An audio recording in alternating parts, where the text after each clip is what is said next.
Hello, friends. Thank you for joining us. My name is Joel. And this is the O2 Drop.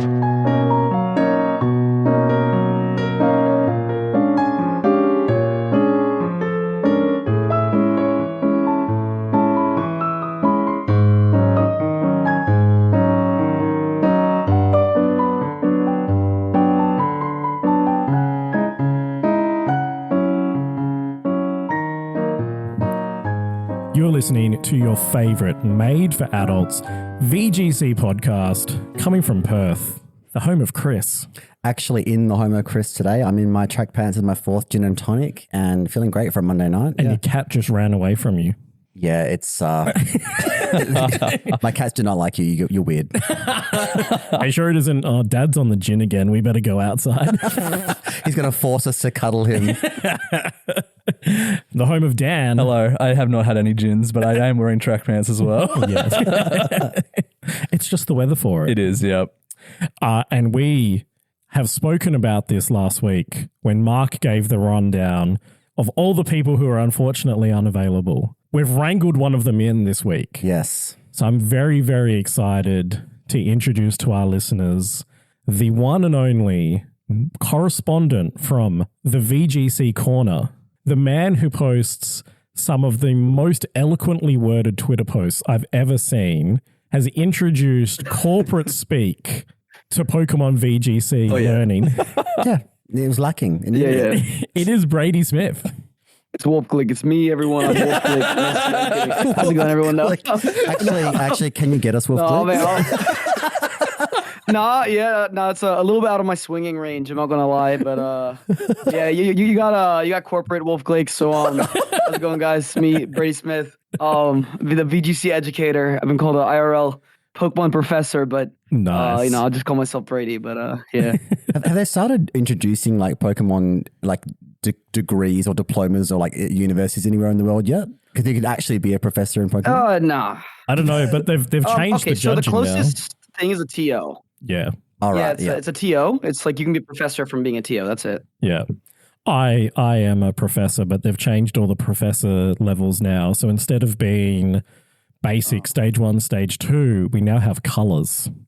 Yeah. Congratulations. That doesn't seem like a good change. No, but it's weird because it's like red, gold, silver, and then violet are like the colors. You know how you can, for you know how Pokemon you professors. can specialize in art history or something like that. I wonder how old Pokemon will have to get before you can actually do like Pokemon history as like a course. I'm specialized in sudden death matches. That's my major. Yeah. Sun and Moon era TCG art. That is my niche. Oh yeah. I could probably pass that class, I'm not gonna lie. I do love the handle corporate Wolf Click though. That should catch on. Yeah. We need awesome. to tag that when we tweet this. I mean, there was a tweet recently where I read it and I was like, I work in a corporate environment, so like anytime I see corporate speak, it just like makes me a little bit angry. And like one of your tweets made me so angry, and I was like, why am I angry at this? Like, how to be better tweet? And then I was like, the language. Look, here's the thing, right? Like, it's like for me, like this is like a business, right? It's like for me, like it's all about converts. Like for me, like don't get me wrong, like I'm still a Pokemon player in my heart, right? But like the thing is, like for me, it's like this is how I make my money. So, it's like rent's due at the end of the month, right? So it's like I gotta survive. So so pretty much whatever gets converts. Which by the way, I did actually run some experiments. The corporate lingo that was not the best conversation or conversion rate rather.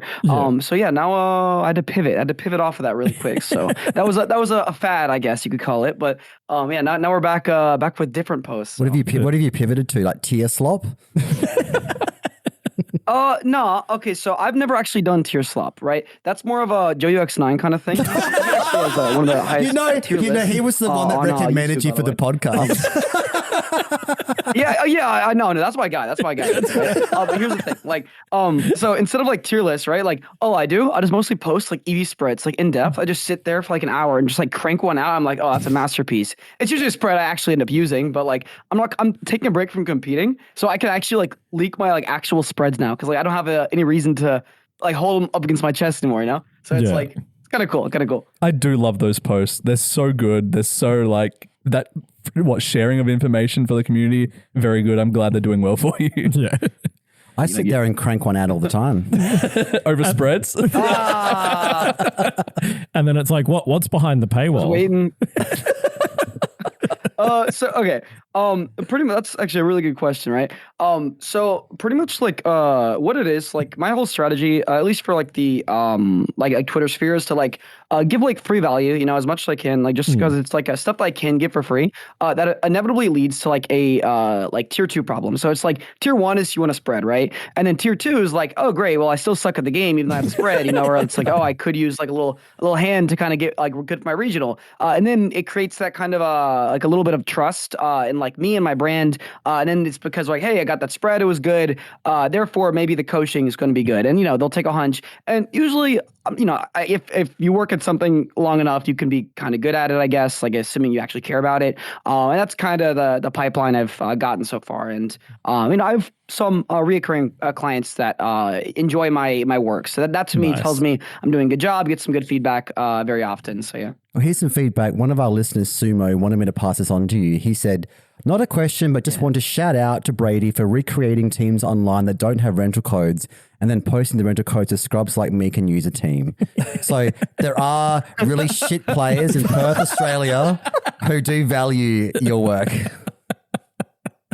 Oh, okay. Thank you. Yeah. Cause I mean, like sometimes, right? Like, especially like with like an online presence, it's so much easier to see like all the hate comments and you're like, dang, everyone just hates me kind of thing. But then, hearing those like, that's good. So thank you. Appreciate the support. Thank you. I'll keep it up. Keep it up. Didn't you get like the ire of Wolf Glick by doing that? Didn't he call you out for posting spreads? Yeah. That was eons ago, right?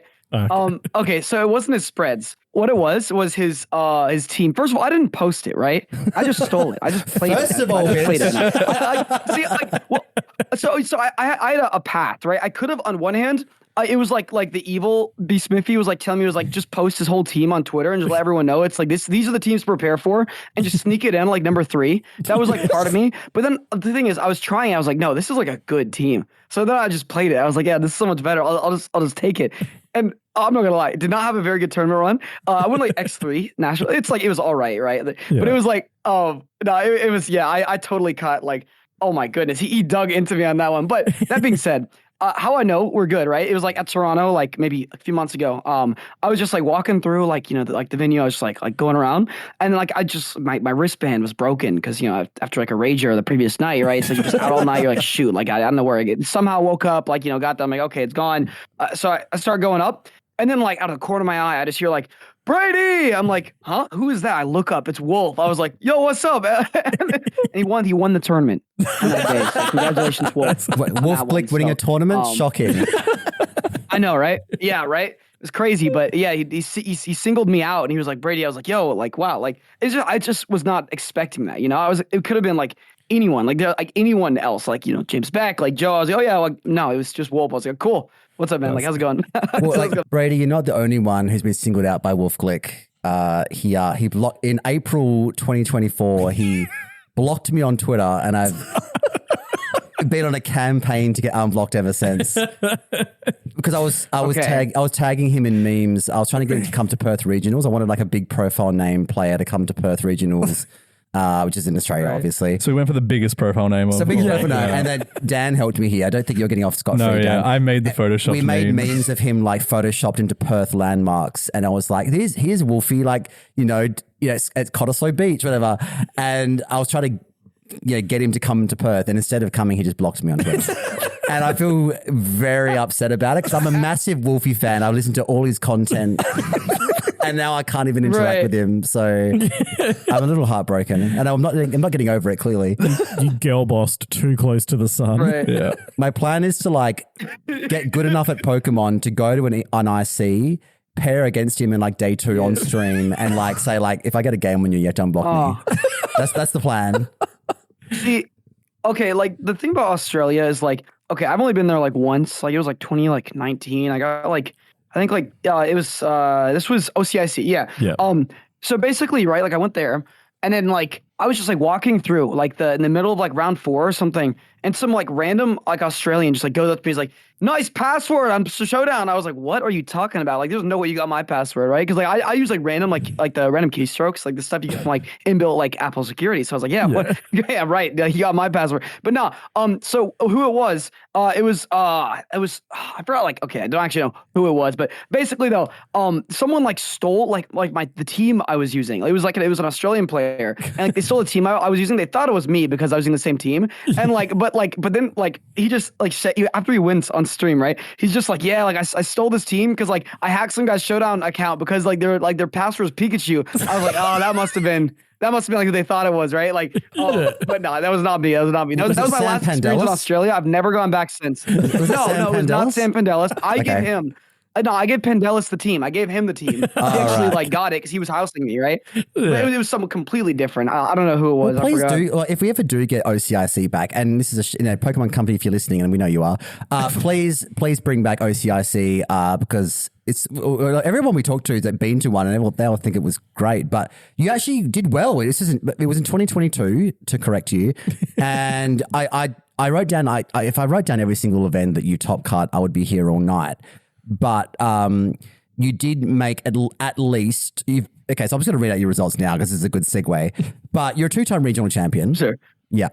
And you're 2-time three. You grab the first one. Grab the first one. Seniors. Oh, true. You've been playing since 2015. Yeah. You is old like me. But like 3-time regional champion, 2-time regional finalist, which means like second place. I hate the word finalist because it makes it sound like you made finals, but like it's second place. That's what you did. Yeah, but like for me, in Australia we've got in Australia we've got Australian football, and finals is like 4 weeks of games. Yeah. I see what you're saying. Yeah. You've done. I counted at least 14 top 16 or better finishes at ICs or regionals, including OCIC 2022. And you were top 32 in Worlds at 2018 and 2022. That one was not 22. That was it was for the 2020 season, right? But it was definitely in 2020. It was pre-COVID. Okay, Dan's holding up a screen for me. It was Togekiss Gengar, what's that? Bishop, Arcanine, Rotom Wash, and Conkeldurr Heat. That's correct. Yeah. There we go. So you've been here, and apparently we scared you off because someone threatened to said they stole your team and freaked you out. Okay, it's good. Good impression. Maybe this podcast recording was salvaged. I've not been to Australia since. Good work, Australia. Wow, we really severed that bridge. Jesus. Look, we extended. No. I would go back. Like I went there once, right? Like whenever I was there, like we went to like a mini golf bar kind of thing, and just like this one random Australian guy was like, "You got to try 47 lashes or whatever the heck like beer that is." I don't know what that was. Yeah. He's like, yeah. Like it became like you got the name because like some guy made it and he had got like 47 lashes from like the king or something. I don't know, like something like that. I was like, oh, that's sick. And he just bought me like 3 of them. I was like, yeah, that's legendary. Like there is a lot of like craft beer in Australia with like weird backstories. Yes. Because like I think in Australia, like when you get to a certain age, like middle age, you pick like a niche. It could be podcasting like we have, but it could also be like middle age. Yeah. Fuck you, Dan. We are. But it could be like brewing beer or brewing something at home. And people always these like really fancy like microbreweries do these fancy beers, and they've all got weird backstories. So that does check in like with Australian culture. Or they'll like buy a boat shed and then put a kettle in there and they're like, this is a brewery now. Yeah. Yeah. Could make gin in the bathtub. Yeah, exactly. Moonshine. Hell yeah. Australian culture. But let's just rewind real quickly because we have zoomed so far ahead. Yeah. So Brady, you are effectively a professional Pokemon player. And a good player at that too. It's your full-time profession doing like coaching and VGCCorner and playing. Is that accurate? Yes, that is accurate. Amazing. How did you first get introduced to Pokemon then? Right, that's a good question. So there was this. Wait, okay. Actually, I should ask: are you talking Pokemon, or are you talking competition Pokemon? What? As a franchise, like whether it was your card games or the anime or the first introduction to seeing Pikachu doing its stuff. Okay, my first introduction was there's one that I was not conscious yet. I was like literally like a micro organism essentially. Not actually. That was a little bit like baby, maybe like 3 years old. But like 3, 4. One of my parents got Pokemon Yellow on the Game Boy, like the regular one. No. And then apparently I played that a lot, but that one I did not remember. The one I was actually like conscious that like I genuinely remember was I was at a Walmart one time with like one of my family friends, and he was just like walking us around. I just saw like the Venusaur art on like something. It was Pokemon Leaf Green, and I was just like, I need that. Like that is right there. That's what I need. And like I just played it. I played the heck out of that thing.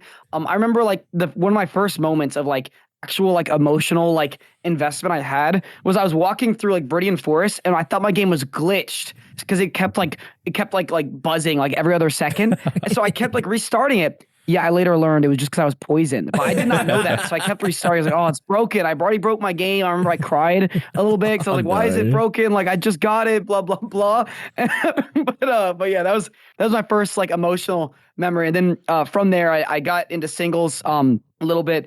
I had these tournaments at my school. This one was kind of funny. Cool. Because I hated losing, I figured what's the best way to not lose than to just like hack like Pokemon, right? So like it literally like what I did, I had like a slacking. I gave him huge power because like what's like the bad part about slacking? He doesn't have an ability. So I gave him huge power. And like my friends would have like Arceuses and I would just sit there with a choice band and slacking, just OHKOing like everything. And they were like, how is he so strong? No one caught it. And then like VGC came along, and you're right, you can't use a slacking like in that. You can't use a huge power slacking in that one. So I had to figure out like a new kind of strategy. But I hated doubles because like I didn't get it. I liked singles because I was kind of good at it. But outside of the slacking days, I figured out a new kind of strategy. But outside of that, like then I got into doubles. It was Orlando Regionals. I went there. I went like X3 and like seniors. And then I just loved it though. And then Orlando Regionals next year, 2015, it was my first like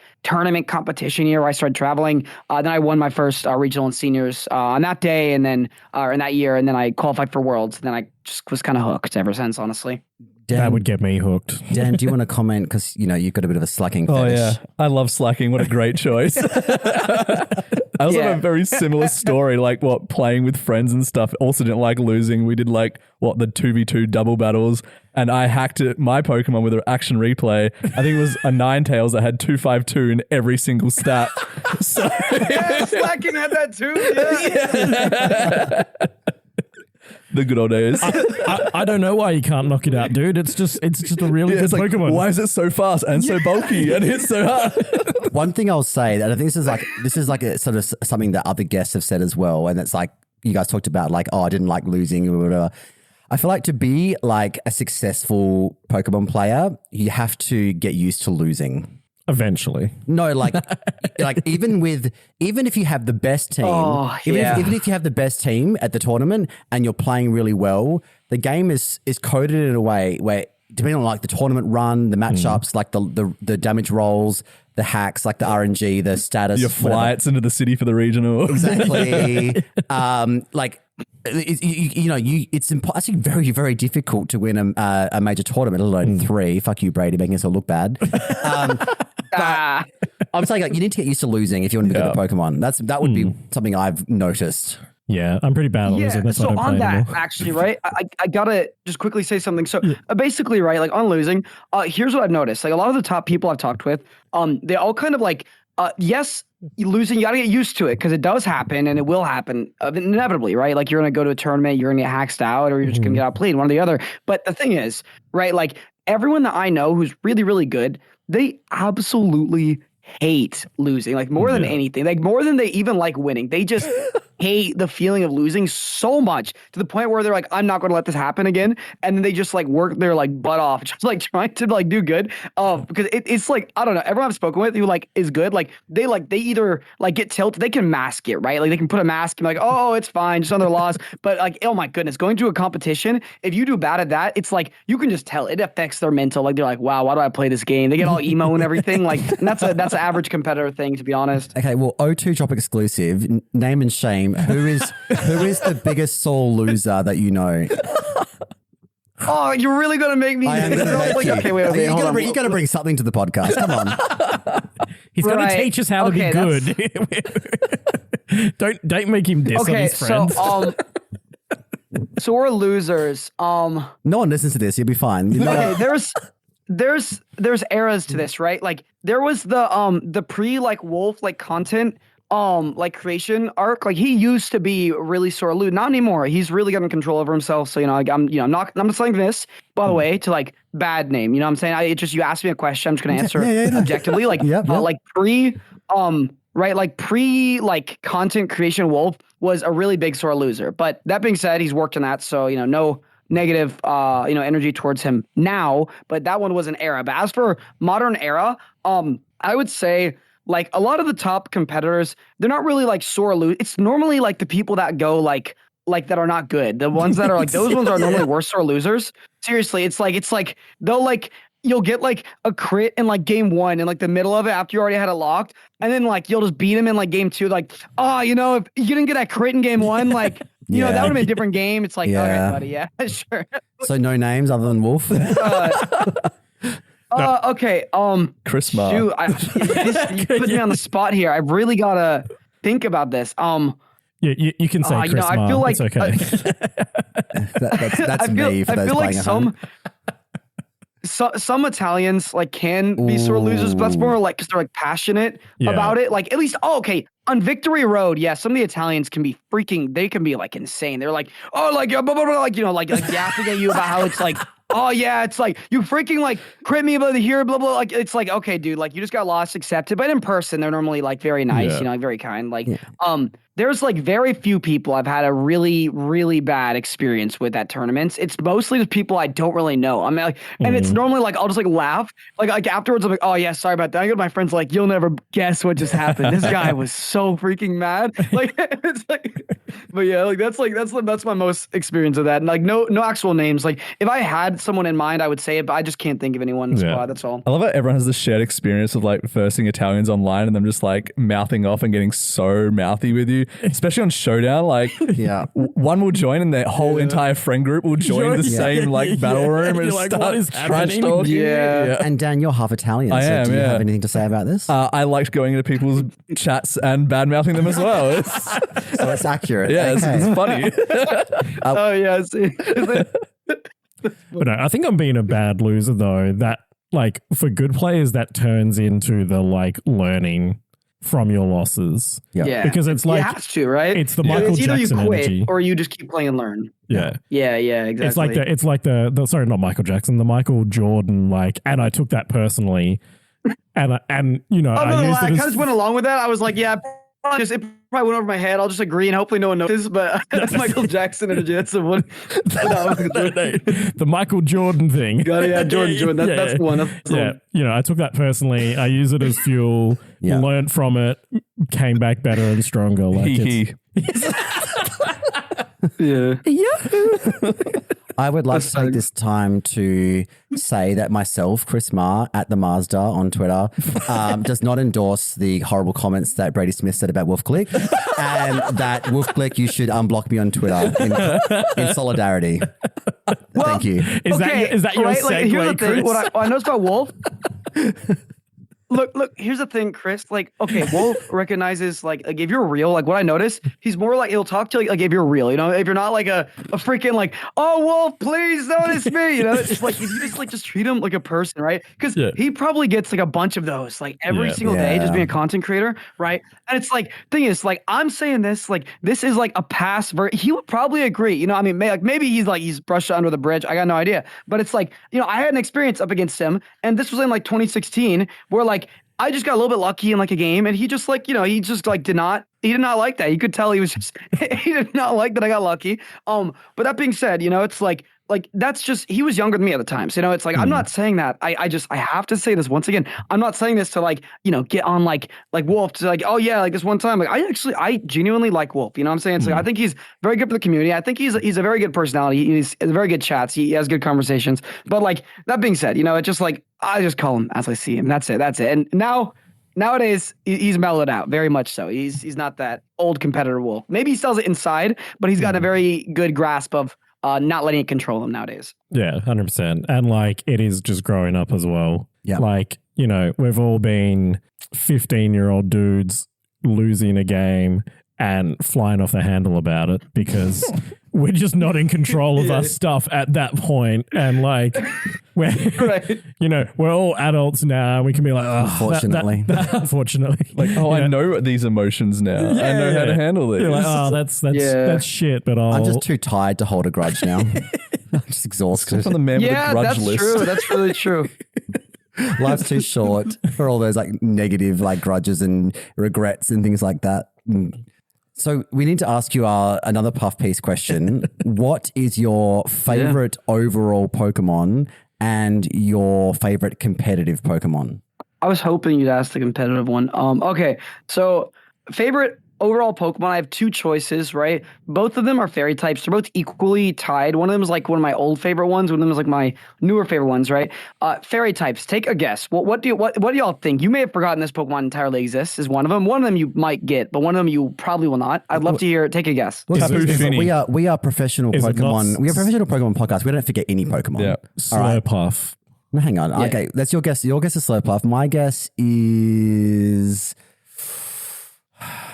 We've probably forgotten it. It's Mimikyu, isn't it? No, we wouldn't have forgotten Mimikyu. Damn, you guys just nailed it. Let's go. What the heck? That's Slurpuff. That one was insane. That was yes. That one I was like, oh, they're never ever gonna get Slurp. It was, you said before Mimikyu. That's what the crazy part was. I was like, what? Like, yes, Cotton Spore, I love that guy so much. Slurpuff or Mimikyu? No, belly drum, citrus berry. Oh, that's cooked. Slurpuff? No shit. Because it was the forgotten about giveaway. I was like, so chill. He's just like, yeah. It's like probably Slurpuff. He's so fat. He's like his little belly, you know. Just yeah. Like Slurpuff and Aromatisse are kind of like forgettable. Okay, don't bring up Aromatisse. Slurpuff is great. Aromatisse can get fucked.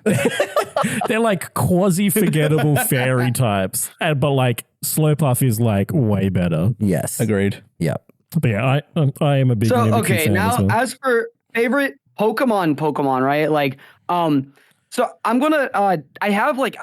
I do not see all Pokemon as like the same kind of like it's like playing like an Ursaluna, right? Or playing like a Snorlax in like Gen like 8, 7. That feels different from like playing like a Sneasler, for example.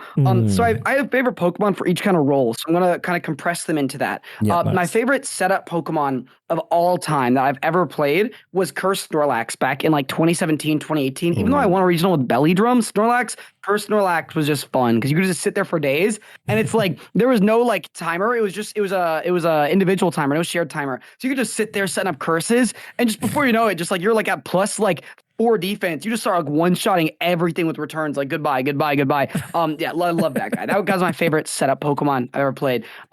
As for like immediate like damage output, like fast like sweepers, I would probably say like nowadays like it's kind of tied between like Gen 8 Dragapult with like Dynamax, because you could just like, oh, that guy was such a nice sweeper. You just sweep like everything. And Sneasler Modern Gen. Sneasler Modern Gen is like the perfect like HO Pokemon, because it's just like not only do you have great offensive type damage output with Sneasler, but you also just have like the chance to just BS them with just Dire Claw. And that's the kind of stuff I love, where it's like you just increase the odds.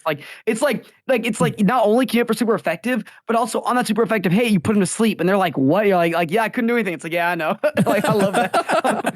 You must be loving Reg Age then. Yeah, probably that. Oh yeah. Oh my. That's my favorite format. Yes, hands down. It's like everyone. Like, the reason why I like it is because everyone complains about like Sneasler and everything. Like, just use it. Either use it or just like or just get good. Okay, that was a half joke, right?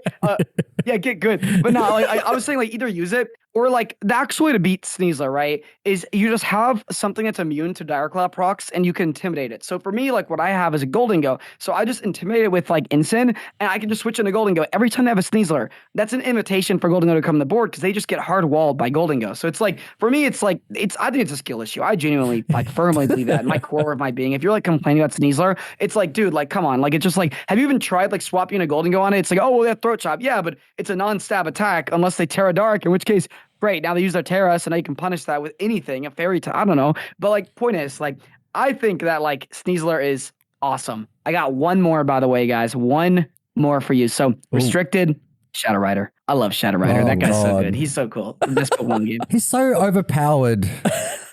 He is really cool, Yeah, though. that's why I like him. Like we're like looking at like, you know, megas, like, you know, Mega Mewtwo, Mega Alakazam. Like we're talking about like the megas in the current format. Would they be like, you know, compatible on like, would they be competitive or not? Sorry. And it's like every time we talk about anything psychic type or ghost type, it's like, but why wouldn't you run like Calyrex Shadow Rider over this? Yeah. It's Yeah.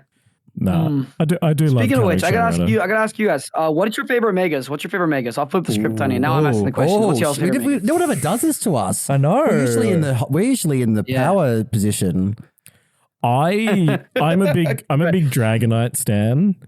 Dragonite is like my second favorite Pokemon. I thought I would hate its Mega, but I think it's just the right level of goofy. Yeah, with the little wings on his head. Yeah. So cute. But that being said, Hawlucha is the most perfect Mega That's very good. I've seen. Like it is the perfect Mega evolution. It's just Hawlucha, but more Lucha. More Lucha. Yeah. Like- Let's howl more Lucha. Yeah, I got you. So your favorite is one that's just been announced of all time. That's Probably two really good shout outs for the new. I'm trying to think of the old ones. Probably, I used Kangaskhan in like 2016. So like, yeah, right. I'm sorry. get out. Yeah. I love Kang. Yeah. Do you need to look at them while Dan does his answer? Yeah. No, All my right, Dan, answer. what's Thank your you. answer? My Mega Gross. I love him. That's fair. I think it was so fun. Wait. competitively. You said Mega Gross? You said like Metagross, yeah? Yeah. Mega Gross. Okay, got it. He's, I don't know, having clear body and then getting tough claws was fun. Its shiny was cool. It was dope. I loved him. Yeah. It's a good choice because I love Pokemon you can bring to a battle and not necessarily Mega Evolve and still bring something to the table. But okay, so my top three, third place Mega Beedrill because it's just so bad. Like it's just so badass. It is really cool. Yeah. Second place, Mega Lopunny because Lopunny is my top you're a 10 gooner. favorite. Okay, it's not a sex thing. I want to point out it is not a sex thing. Yes, she's wearing hot fishnets. I'll give her that. Right. But like Lopunny and I just have I've actually brought it to events. Like I love Lopunny. Apparently I love rabbits. I don't know why. I hate Diggersby. Fuck Diggersby. Cinderace is cool. But Lopunny is S tier and I love the pink shiny and Mega Lopunny and now the Scrappy buff as well with like Gen 9 that's immune to Intimidate. Like I'm looking forward to bringing Mega Lopunny to an event. And you're battling this hard for your second place. Yeah. And then first place, I just think the aura of Mega Titar is like just the perfectly placed stats. Right. I just love having Sand on a team. Like I'm not very good at piloting Sand, but I love bringing it because I just Sand ship is just like, and weather control. And it's just, I wish it would got better stab moves, but like Mega Titar just looks like It's aura, yeah. it's just the It's boss aura one. farming. Like imagine if you walked into a room Yeah. and Mega Titar's just like power posing there in the room, like with a sandstorm swirling around it. Like I would just, bow down. That's my choice. Joel, Right. have you picked yours? Titar Sensei. I think my actual favorite is probably TCG based from when I used to play TCG in like 16, 17. Okay. And it's Mega Ray. Good shiny. Great shiny. The Mega Rayquaza deck that existed at that time. I don't know if you've ever done TCG, Brady, but No. basically everything for that deck came out in the one expansion of the TCG. So you got like Mega Ray, you got the Shaman that draws 6 when you play it down, and you got the Field Modifier Stadium that let you play 8 Pokemon on the field when usually you can only play 5. You had Spirit Link so that you could like Mega Evolve the same turn that you put Rayquaza down, and all it needed was 1 DCE, and you could effectively hit. It was 30 times your bench Pokemon. So on a God draw, you could hit for 240, which knocked out most things back then. And then if your opponent was silly enough to get rid of your stadium, you just got rid of all your weak Pokemon off the field for no penalty. Damn, I feel like I didn't give enough context for my favorite Mega compared to you Yeah, guys. sorry, we just way too much expedition. Yeah. It's like the cooking articles. And Brady, one of our subscribers actually asked you this in one of our guest questions. So they wanted to know, what is your favorite Mega? Which Pokemon would you like to see get a Mega? And which existing Mega Pokemon would you retcon? As in, like, would you like remove it or change it in any way? Okay. Favorite Mega of all time is Mega Gengar. Nice. I just really like the skill ceiling on that guy from like competitive and a design perspective. Shiny Mega Gengar looks so sick. Amazing. But also from like a design perspective, yeah, I really like abilities that like restrict the way people play. So like Shadow Tag, for example, that cuts out a fundamental mechanic, which is switching out. So it's like I really just enjoy the ability to like it's like, okay, cool, remove that mind game. Can they switch out or not? Now it's just a matter of whenever they have the water type in front of me, I just get my grass type and just kill them. And it's just like, I absolutely love that, removing any kind of counterplay. So that's my actual like favorite. As for Pokemon that I feel like a Mega could be kind of cool. Oh, that is a good question. Hold on. I'm going to look at the list really quickly. Let me Mega Golden Go would be really funny. I would like that guy, but I think it's too early for him. He's too new gen. Probably. We need someone who's been fermenting in like the chamber for a while. Give me one sec. I've got a suggestion for you, Brady. Mega Slacking with huge power. Yeah. Yes. That's a good one. That's a good one. Yeah, that's a really good one. Give it Scrappy. You got him the make it choice band balanced. too, though. That's only because without choice band, he's not as good. You know, it's like, but now hold on. Let me think about this. Give all the 100 stats to attack. Yes. Good idea. Yes. Great thinking. Okay. Actual answer though. I would say like Mega Snorlax could be kind of funny. I just don't know like what you would give him. Okay, hold on. I'm not gonna lock that one in. I'm gonna go old school. One second. I'm gonna check like a 2018 dex, right? I'm gonna do Snorlax, new Pokemon. Let's see this. We got I loved the 2018 format personally. yeah. More like So good. 18 was so good. Aegislash could be a funny one. Just keep Aegislash giving like absurd stats. Yeah.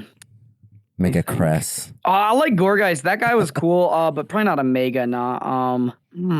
This is tough. It's not an easy. I need a little intermission. One sec. That's fine. About this. What could they do with Gorgeist? Just like give it a Mega and it's just like a pumpkin spice latte.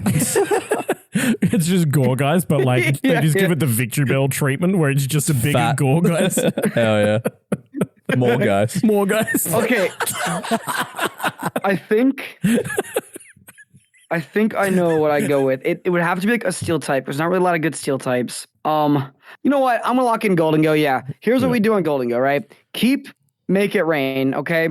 What you got to do is make it the base speed because he's a Surfer Pokemon. You'd have to spend like probably 50 of those stats, put him to speed, make him insanely fast, and just like make him like a Silver Surfer essentially. Yep. Yeah. And then you could probably add like just sprinkle a little bit of special attack in there, right? And then just probably a tiny bit of bulk, maybe like 10 attacks, so it's not like super overtuned. But like make the speed like if you could make it like as fast, if not faster than Shadow Rider. So it's like we could actually like have some counterplay to like the Silver Surfer.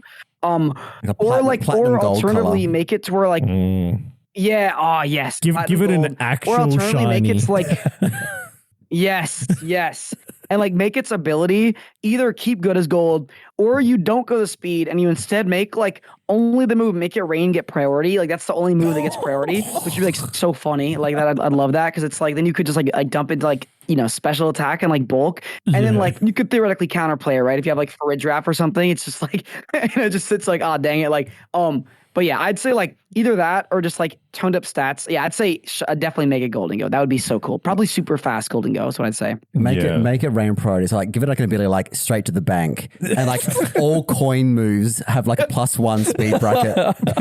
Just give it a payday TM or something. Yes. Yeah.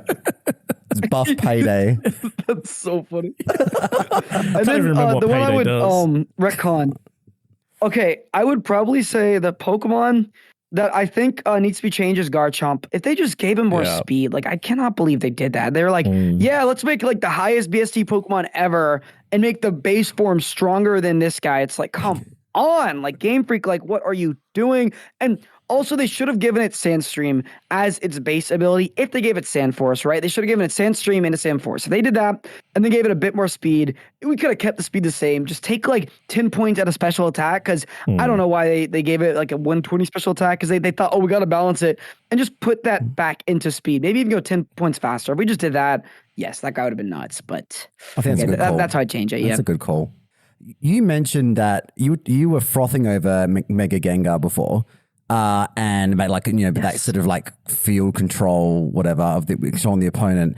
I wanted to talk about your 2023 North American International Championship team. You got 76, and it was like a Dondozo team with Flamigo, and it also had like the Perish Trap, Gothitelle, Screamtail core. So like, right, yeah. This is tried to be Wolf Glick, but you're the corporate Wolf Glick.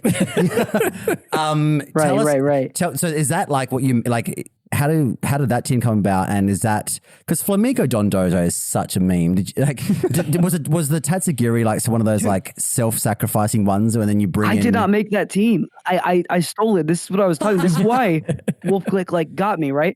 I just finessed that. Like literally, here's exactly what happened. Right. Like so, I played up against it on ladder first of all. I was like, what the hell? Like because it was best of one. I got like cheesed by it. I was like, this team is just some BS. And then everyone in my group chats, like they were just like, oh, like this team's top of ladder, right? It was rumor. People were like, yeah, this Wolf Glick. I didn't actually believe it, right? Like I was like, oh no, it's just top of the ladder. But then looking back in hindsight, it makes sense, right? Because it's like a high elo Perish Trap player. Yeah, of course, that's Wolf. Like who else would it be, right? And then, but yeah, I got the team just like blessed in my DMs, and I was like, whoa, like this team is like good. Like so, I just just play a bunch of games that I'm like, this team is the team. And I learned the basic lines and I just did decent with it, right? Like I didn't do good. I just did decent. 76 at NIC. But there's still... It's not bad. I don't know. In 2023, there would have been probably like 600 people there at least. Something like that. I don't know. But it was, I will say this, right? Like, this was kind of funny. Like, Wolf, like in his video, he was talking about like how like, he was like, oh yeah, like Brady like clearly did not know how to use the team because he didn't play like on stream because he lost against Chuppa, right? Well, guess what? Wolf also lost to Chuppa because Chuppa teched out that team because he knew the team and he just ran a hard counter team for it. I'm still mad at that. I'm not mad at Wolf for that because like, yeah, whatever. But I'm mad that Chuppa freaking hard counter team that and I played him on stream. I was like, dang it. Like, I was like, come on. Like, and that was the winning in. I could not break it. And he just had a hard counter team and he even beat Wolf with it. So I will admit that was a hard counter team. If he didn't beat Wolf, if Wolf beat him, I'd have been like, yeah, I'm just ass, But no, it was a hard counter team. Like I was like, I will die on that hill. Look, if we ever get Chopper on the podcast, I will confront him about this. Don't worry. You have my word. I will defend your honor, and I will start drama for the content. Here's what he's gonna say. He's like, oh well, I actually had the team beforehand. Yeah, oh, right. Yeah, okay. Yeah, I'm sure you did, right? I'm sure you made just slight changes, ever so slight changes that make it so he can't lose that matchup. Just because it's like you just want to win the matchup, right? Because you heard rumors of people playing that team. Yeah, no, I know he definitely changed like probably 2 or 3 sets in his team just to hard tech that. I would put money on that. He's like, oh yeah, no, I had the exact team. No, you didn't. No, I'll confront him. Don't worry. Was it like a toxic orb Tatsugiri? Was that the strat? No. How did the Flamigo? How did the Flamigo? Oh right, of course. So you lead Perish Song. Look, yeah, with Tatsu, and you click Perish Protect, right? And then what you do is you hard switch to Dozo, and then eventually Tatsu goes down. The opponent's forced to switch out, and then you have a Flamigo that comes in, and you just sweep them, just destroy everything. So is this your GC strat for this weekend? Bringing it back. No. My GC strat is this new innovative technology called damage. So it's basically you click Tailwind, right? Yeah. And you just like blow them up before they can do anything. So that's I would recommend for the GC. Yeah. Tailwind, Golden Go. So you're hyper offense. Is that where we're going with this? Pretty much, yeah. Okay, so actual logic, I can talk like like a little bit more about like theory. The reason why I think it's the best is because in the GC, right, like there's so much variance. You don't know what on earth you're gonna play up against. You could just play some absolute BS. You're like, what on earth? Like, it just took one turn for me to get tricked, and now I can't click Trick Room on P2 anymore because I got tricked. I had no idea that trick, whatever.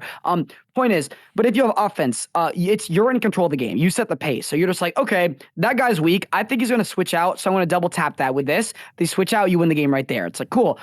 So if you have less setup, you have a more board presence turn one, I think that's the best way to go. So for example, Pokemon such as Ursaluna Blood Moon could be really good because he has a lot of turn one pressure, whereas Ursaluna Regular might not be as good because stuff such as like Intimidate, or maybe they just like, you have to protect to get your Flame Orbs up. Yep.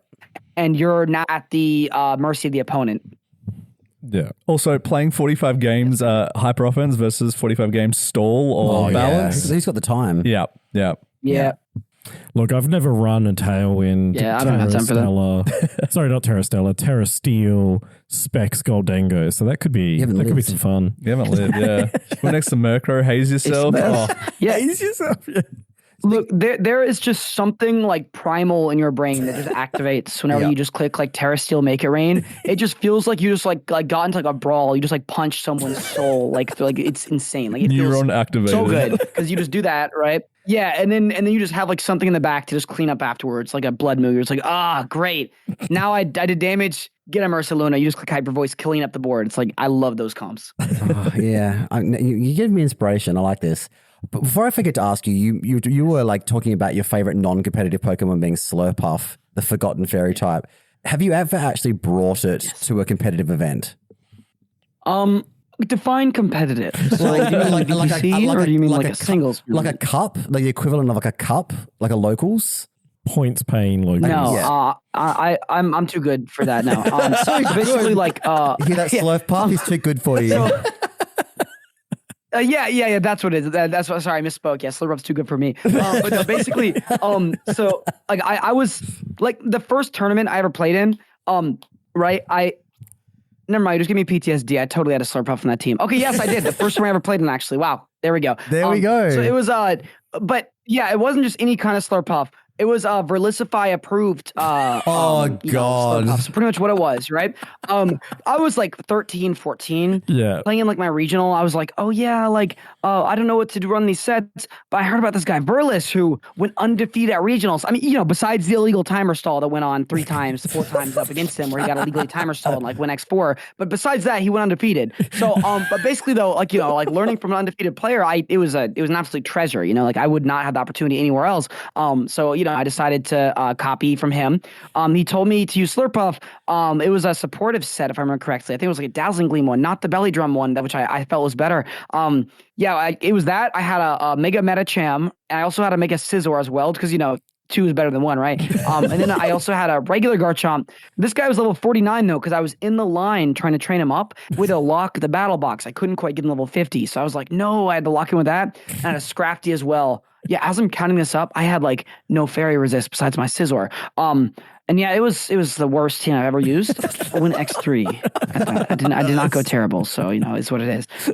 But yeah, outside of that, the first actual tournament team I ever used, like where I started to become aware of like stuff that's good, was a Gothma build. It was just like Gothtel, Mawile, and some other stuff. I just went to Florida locals, and like I remember like I won all the seniors local. I just defeated everyone, and I was like, okay, I'm too good for these seniors. I got to play against masters. I just started ponying them like it was just like left and right. I was like, oh, okay, these are as good as this game. Like that in about 10 years. Yeah, it was like yeah, like they got like destroyed, and I still get like so much like local respect. Cause like it's like I was just like the kid, like like the kid on the come up. I guess it was really cool. I liked it. I can't believe on a podcast in 2025 we have a guest that's given more praise to Verlicify than Wolf Glick. No, okay. Now you keep on. It's going on the screenshot. You keep on taking what I said about Wolf Glick selectively. Once again, I gotta say this again, because apparently, someone in the audience will be like, "Oh, Brady hates this Wolf." Part no, out, Joel. do not. There it is. Okay, look. Just saying Wolf, like back in the day, it used to be a rager, because you asked me about context. Used to be. But like I said, nowadays he's chilled out. I got no beef with Wolf. I actually enjoy Wolf's company. I think he's a very good conversationalist. I think he's very charismatic. I think he's a good force for the game. Got it. Put that one on the record. Now it's on the record. Put that one right there. Okay. Now we it's on the will. record, He needs a better haircut. I'm very sorry, Brady. Chris likes to do this, where he just He's rage do. baiting Just you. Remember, I'm something for funny. gin and tonics in as well. So I'm okay. As I said, I like to create a bit of drama. Can we talk about your Japanese 2023 drama, the Jenning saga, where you got hacking and let's talk about that. Right. Tell us tell us what happened. Okay, I'll do it in like a green text kind of style, so it's just like simplest. Okay, so be me, go to Japan. Actually, I'm not gonna do that. That's so cringe. Okay, so basically, right? So I Please was in keep going. Japan, That was and, amazing. yeah, I went like 2 sentences in. I was like, nah, like never mind. Anyways, okay, so basically, go to Japan. Got like a discounted flight. I was feeling really excited. I was like, oh my goodness, like this is awesome. I didn't think I would go, but my friend like got me a really good rate. I was like, yes, because their like parent worked for an airline. I was like, cool. Got a crazy killer deal. Go there. Yeah, and like all my friends, every single one, like before the tournament, first of all, the Pokemon I got were actually legitimate, but I was like, oh, you know what? I want to just like double check them in like PKX, right? Like I just want to make sure it's like, I was like, okay, just make sure everything's good. And like I could have technically have done it in game, but it's just like, I wanted to also edit some of the EVs in case I want to change them. Cause I had like very slight EVs. I could have done this in game, but I was like, you know what? No, I'm gonna do it in here. So I edited them, modified them. Yeah, I guess it tagged them, sentenced them for death. So how it worked was that there was a home tracker, right? And I thought I was a genius because I manually inserted in the home tracker. I was like, okay, this is indistinguishable from the real Pokemon, but apparently it wiped the home tracker if you got it in. Now, the way around this was to put into home. All I do is put into home. But all my friends would have gotten DQ'd. They had a hit list on me because of the Wolf thing, I'm pretty sure. So they were just like, oh yeah, this Brady guy, we're gonna get him right after this. He stole Wolf's team. Now we're gonna check his team. I almost dropped a single.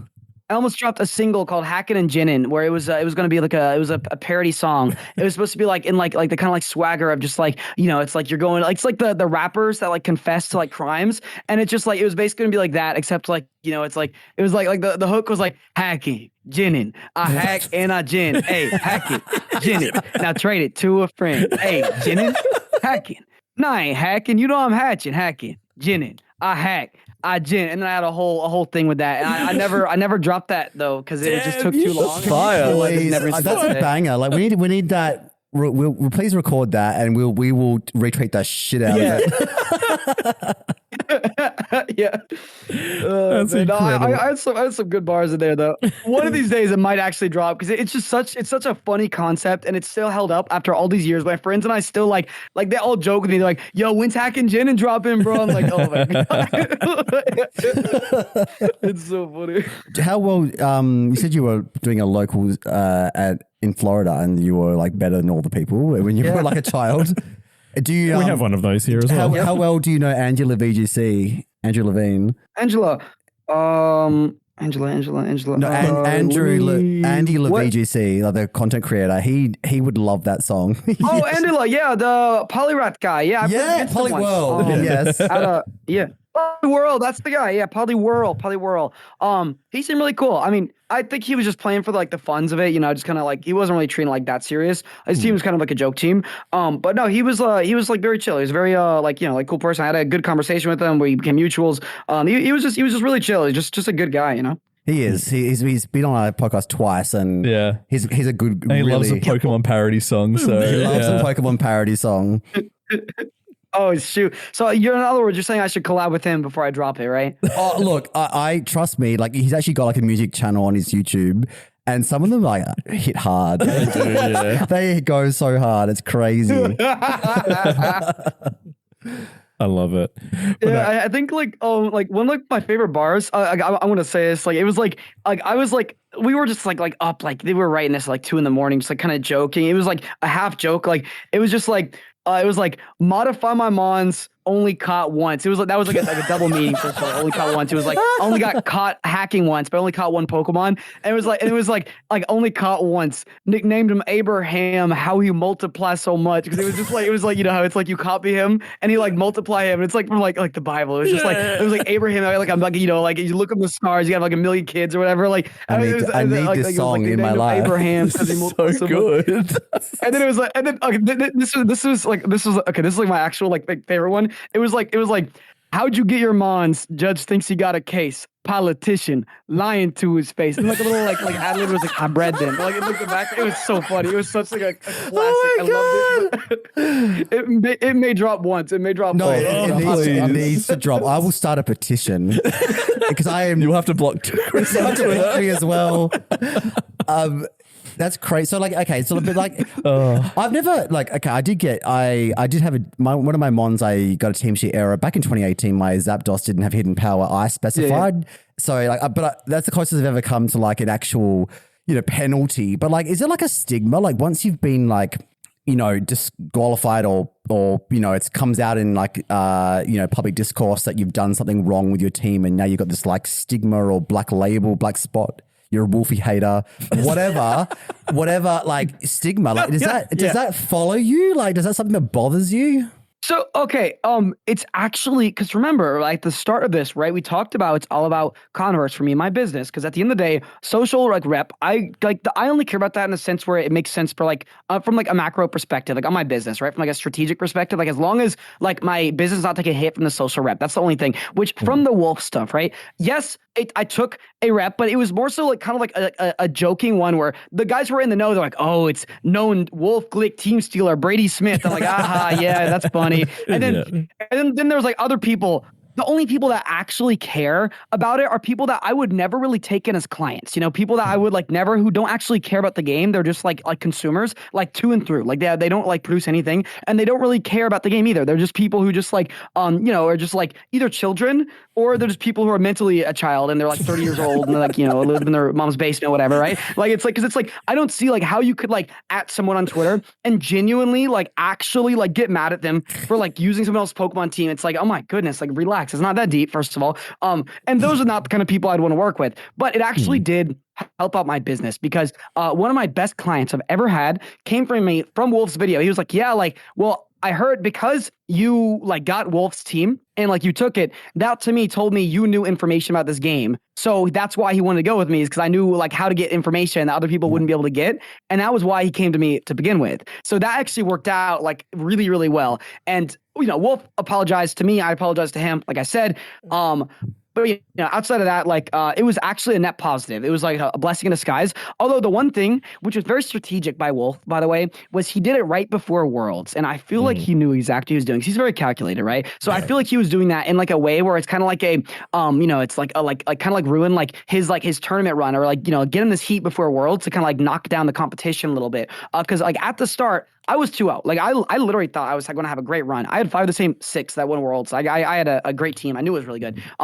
But it was just like I felt like, you know, him releasing a week before Worlds. That felt like a half, like it just felt like an attempt to like knock down. You know, like it's like, okay, you got me at Nats. Well, now I'm going to get you before Worlds, kind of thing. Because that's how competitors think. All competitors think that way. Pokemon espionage. It's like information is power. All right. Well, you know, like, yeah. I mean, we're used in Perth here. Like, we have a conspiracy theory that Cybertron and James Beck steal our teams for their video content in Perth. So now I know if I need help stealing someone else's team, I'll hit you up, Brady. Don't worry. I'll be in your DMs. Yeah. No, I think I only know like as much as my network knows, I'll say that. Like, I don't actively like just like, you know, like haunt people like, oh, I know what you're using. Like, it's my network though. Like, I'm very, very tapped in, and I'm in like a bunch of like the top like group chats, like and like they all just like they post just like, yo, this guy's using this. I'm like, cool, thank you. Are you like it's you're so like convenient. You're like Lord Varys, the spider from Game of Thrones. That's you know? what I was thinking. Like little birds. I got no idea what that means, but yeah, I guess I'm just throwing people to tell him stuff. Yeah, You're basically. a Pokemon nerd that's never watched Game of Thrones. same. Wow, I'm disappointed Never. in both of you. Outrageous. I think we're entering a very interesting part of like what champions will do for like the quote unquote Pokemon modification. because it's going to have wiggly bars in the game that we're going to play With VGC. victory points, which are not, you cannot directly purchase, you know, wink, wink. Yeah. So I feel like this whole like modification thing is just gonna it will disappear from Pokemon because Yeah, it will. we're getting you know, Game Freak Showdown effectively. Like you do just have to get it once, and then you can. Well, we assume that you're going to be able to modify the IVs and the EVs very easily in Champions. It's an interesting. You know, future. I also think they're going to come for Showdown. By the way, I think they're going to knock it down. I really do. Once Champions is they've out. been sending them like they've been sending him like legal complaints for a while now. The owner of Showdown just does not care. He just like he's like they're like, hey, cease and desist. He's like, nah, I'm good. Yeah. he's like, yeah, come get me. He like apparently travels the world. He just travels like all the time. I've heard he's like an absolute like he's just like a turbo nerd that just like never talks with his team. He just appointed those CEO out of touch things that he just like appointed a team. He's like, all right, you guys run the show. He just doesn't do anything. That's what I've heard. He just checks up once a year. He's like, is it going good? Okay, and he just codes stuff and just like, okay, see you guys next year. That's what I've heard about him. Because it's the Wobbuffet is Showdown, isn't he? No, it's Zero. It's Zero. Yeah, the Wobbuffet's a mod. He's one of the guys that actually does a lot of stuff for Showdown. Yeah. The Wobbuffet does a lot. So I was going to say, like, can you imagine though, like if they do a cease and desist or whatever, can you imagine like new regulations announced, like, you know, you got 1,000 team ideas, you want to test some ideas. Can you imagine not having Showdown accessible? That would just ruin Pokemon for me. Yeah. That's why you got to get champions. That's why you got to get champions, apparently, you know, like you got to Yeah, and you can get that on your phone. do all that stuff. So you can look it up on the go. yeah. Yeah. You know, because you can't do that with Speaking of Showdown. champions, by the way, I personally think that like my read on champions, like what they're going to do is like they're going to like pretty much make it to where that they're going to finally make a push to mainstream, because the biggest like they're like going to actually like I think this is like the year where we could be as maybe not as big as League of Legends initially, but I think they're going to start making push to make it a real esport. The reason why is because the biggest problem in Pokemon has always been the entry barrier, right? Where it's like you got to get through the main game, then you got to catch all these Pokemon, yada yada yada. But now if you have Pogo, if you have any of the games, you can transfer them over and you can just spend some in-game pennies, which, you know, hopefully it doesn't cost any real money, like you said, wink wink. Point is though, hopefully you can spend like, you know, some in-game resources and then basically just get your Pokemon touched up. And that's the reason why people gin, by the way, is literally because, or you know, I honestly, like, transparently, I don't do this anymore because, you know, you get caught once and then you like, it's like, that's all it takes. Now I'm like, okay, I'm way more careful now. It's like, that's all it takes. But point is though, this is why people do gin still to this day. And this is why people have gin is because even if it takes you like 50 minutes to get a team, they'd rather get it in 5 minutes because that just makes so much more sense. Why would you spend 50 minutes than 5 minutes? Like, it's like, you'd rather get 5 minutes, and especially if you change up your team, like, geez, like, come on, like, what do they expect us to do? Just like, oh man, I got change EV spread. Let me get a reset mochi real quick. Let me re-EV this guy. There we go. Now it's like, come on. Like, who's got the, unless you've like, I know there are people who play Pokemon as like a full-time job, like, you know, yourself and Wolfie, and we've had Joe Ugarte on, like other people like that like, but like for people that like want to play competitive Pokemon, but also actually have other jobs or other commitments, like you don't have time to sit home and like reset fucking emojis and shit. Like, I would be surprised if any pro players like grinding out ogre ousting for those fresh stars. exactly. But think of professional Pokemon with their some do actually. Some do. Like, so I got invited to a few group chats where they're just like, yo guys, we're ogre ousting. Oh my God. No way. It's like fun and resources. Yeah, seriously. But that's like a once in a blue moon kind of thing. More so it's like, for example, the Shiny Munchlax event that was happening. They won the Shiny Munchlax, what it mostly came down to.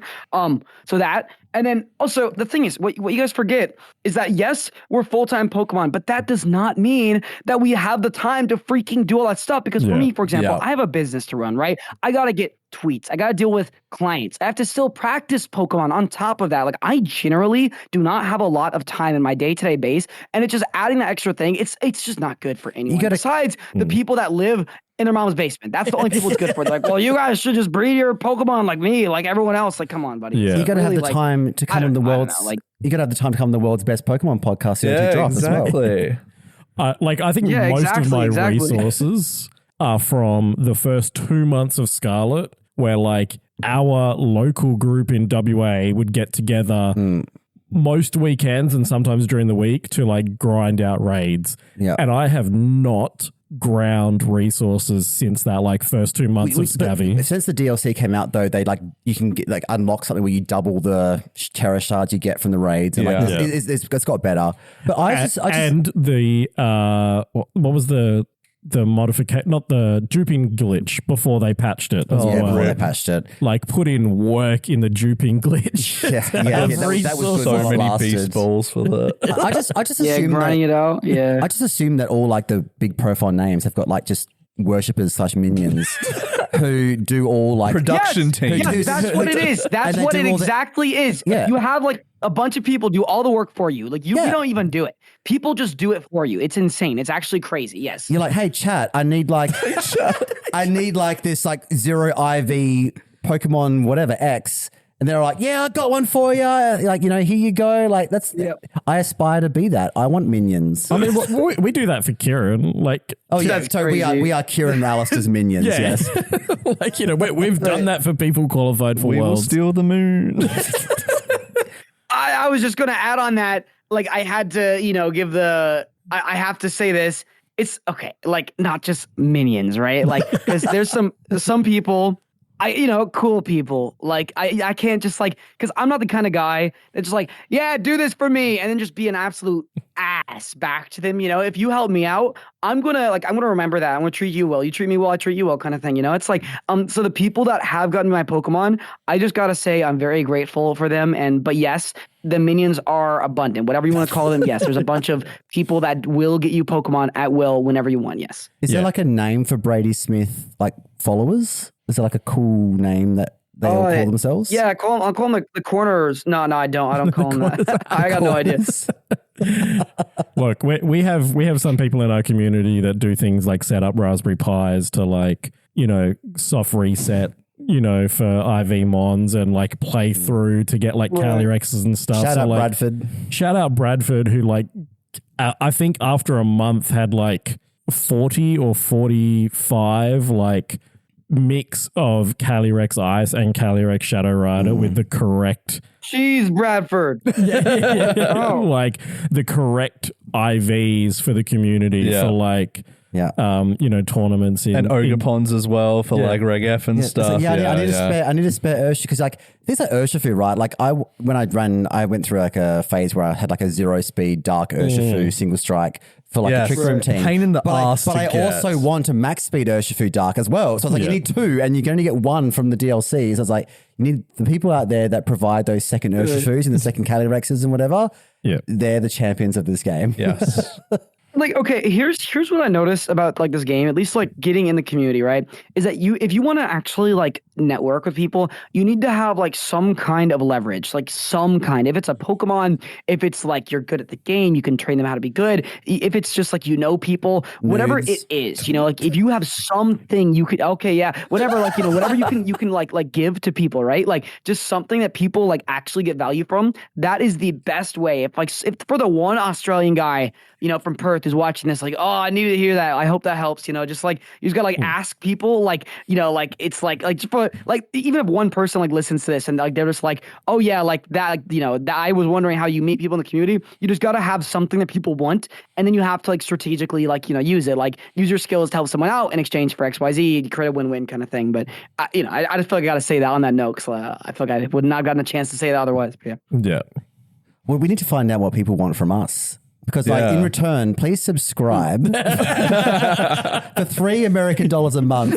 You can be part of the O2 Drop community, and we will give you what you want. We just don't know what it is. Yeah, like I was like, what can we offer? You want gym tips? That is very vague. For $3, that's a bad offer. You should create something more. Give them like, I don't know, like a little sticker, like a little thank you message at the end, like thank you for like give them a shout out in each one of the podcasts. Like I really want to thank our $3 members, and then I don't know, upsell them like $16 off. We talk about their top 10 Pokemon. We have a Discord where they get lots of perks, and they also get the bottom cut bonus episode, which only is available to paid subscribers. They get like literally like an hour and a half bonus episode every single week of heinous shit. Yeah, and it is even more unhinged than this. So all you got to do is just subscribe, and just for the $3 a month, and you get the bonus cut, uncut stuff, right? So that's all you got to do is just $3. Yeah, bottom cut. Yep. Wow. Look at that. Endorsed by corporate Wolf Glick.